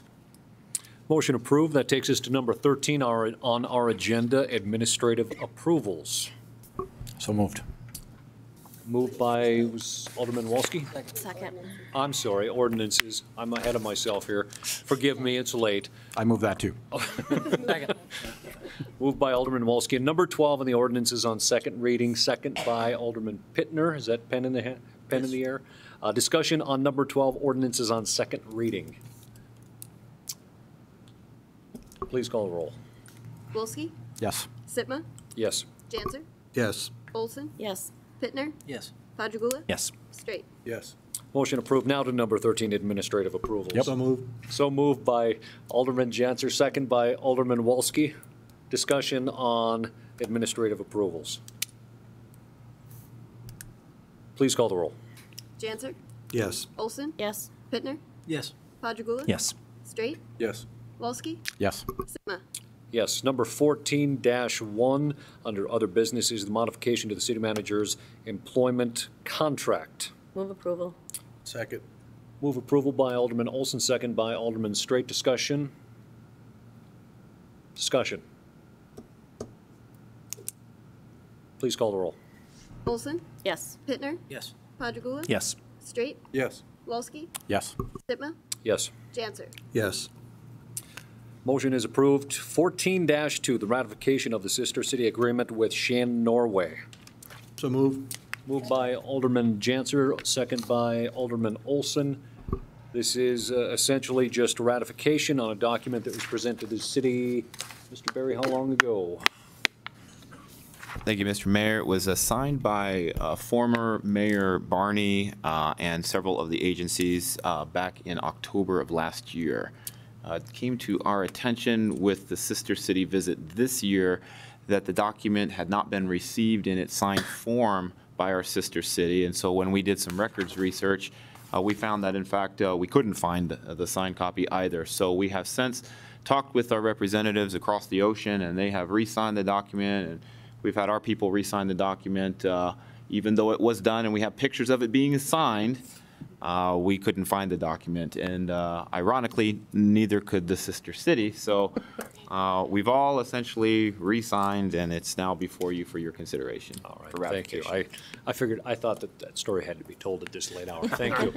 You bet. Any further discussion? Alderman Wolski. Mayor Sitma, just a brief comment here. I think this is a neat arrangement that we have, and we have a group of young ambassadors from Minot State and the Coral Department that are actually going to be in Shane next May, I think, for a 10 or 12-day trip. So we're going to be kicking this off in song here next year, and I think that's exciting. Absolutely. Thank you, Alderman Wolski. Further discussion? Please call the roll. Janser? Yes. Olson? Yes. Pittner? Yes. Padragula? Yes. Straight? Yes. Wolski? Yes. Sitma? Yes. Motion is approved. 14-3 is the Community Facilities Fund proceeds update. City Finance Director, Mr. Lakefield, has been waiting in the wings. Mr. Mayor, I will be brief. It's already past the time I picked in the office pool when the meeting would get over, so we'll move right along. I did leave a copy of a report from the internal auditor on the dais tonight, just showing the results of the review that we did with one of the community facilities projects, the Magic City Discovery Center, and the results. I have also talked to the other two recipients that were obligated to raise their own funds to receive community facilities dollars. They are just completing their paperwork. They have both indicated that they have raised the money. They're just sending the paperwork through to us.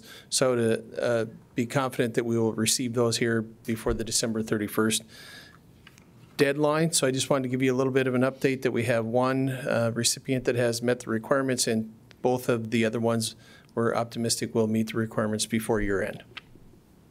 Questions for Mr. Lakefield? Thank you. And that takes us to number 14. And that's 14-4, I believe, and this is the Adopt a Sidewalk Snow Removal Program. And this is the part where I look around and I see that there is only one media representative left in the audience. But that's okay, because we're going to be sending out a press release. I did want to address one issue that was brought before us prior, and this was talking about accessibility and walkability within our community. Of course, we saw a couple of years ago when we had significant snowfall, the impact to exactly that and the hindrance that it created. On the map, what we see before us is essentially just the city properties and the city areas that we clear for snow. That is not specifically what I am addressing here tonight, but what I'm hoping is that we as a community can reach out even to our neighbors to identify those who may have accessibility problems themselves, the inability to maybe clear the snow or their sidewalks during those big events, and even adopt their own neighborhood sidewalks to clear. Now, with these areas in red, I would also ask that if we do have residents that live adjacent to these areas or other community service organizations that do want to assist in helping in those high accessibility areas that take the city a little longer to clear because of our priority to the snow emergency routes and other areas of the city that have to be cleared on the streets first, we are going to ask that they adopt that the same way that service organizations adopt the highway in terms of clearing, that they can help coordinate this through our Public Works Department and even identify that maybe for the winter time that they're going to adopt a sidewalk. We'll see how much traction we get within our community on how much outreach that we have within our own neighbors. I know I adopt part of the dike every summer to weed eat, and I do actually have a significant section of sidewalk that I myself clear every snowfall. But what I'm hoping is that we see some engagement within our community service groups and even neighbors within that area. Alderman Walski. Mayor, getting kind of a first look at this tonight. I think this is an excellent program to get going, to see if it grabs legs. So I applaud you for bringing it forward. Thank you. Again, this is going to be entirely up to the community on how much willingness and outreach we have within this. I hope even if we have a couple of areas that we have bought out, even through flood control or other areas, that we see a little bit of outreach to help our own accessibility and walkability of our neighbors. That is all I have on our agenda for this evening. City Manager Barry, though, you had one last comment. Thank you, Mr. Mayor. I just wanted to take a quick opportunity. I know it's not on the agenda, but it doesn't need to be necessarily, because you don't have to make a decision formally. But we do need to hold one more special city council meeting in order to finish our business prior to the next council meeting, or the first of the year, rather. So I guess I would maybe take this opportunity quickly, if you know if maybe something like Tuesday the 11th, Wednesday the 12th, or Thursday the 13th might be good for you. If there's kind of a preference and we can get that kind of set here. And I apologize for putting you on the spot. But of course, as we get closer to Christmas, it'll get much more difficult to schedule things. And so as soon as we can, I thought, if there's a possibility. I will just point out, and then if you want to do a midday or afternoon, I know some of you work, and so that's sometimes difficult. I don't want to disenfranchise anyone. One thing that some of you may be already planning for is the employee awards on Wednesday the 12th from 2 to 3:30. So maybe after that, although there's some flexibility certainly with those 3 days, if that works, any of those work for you.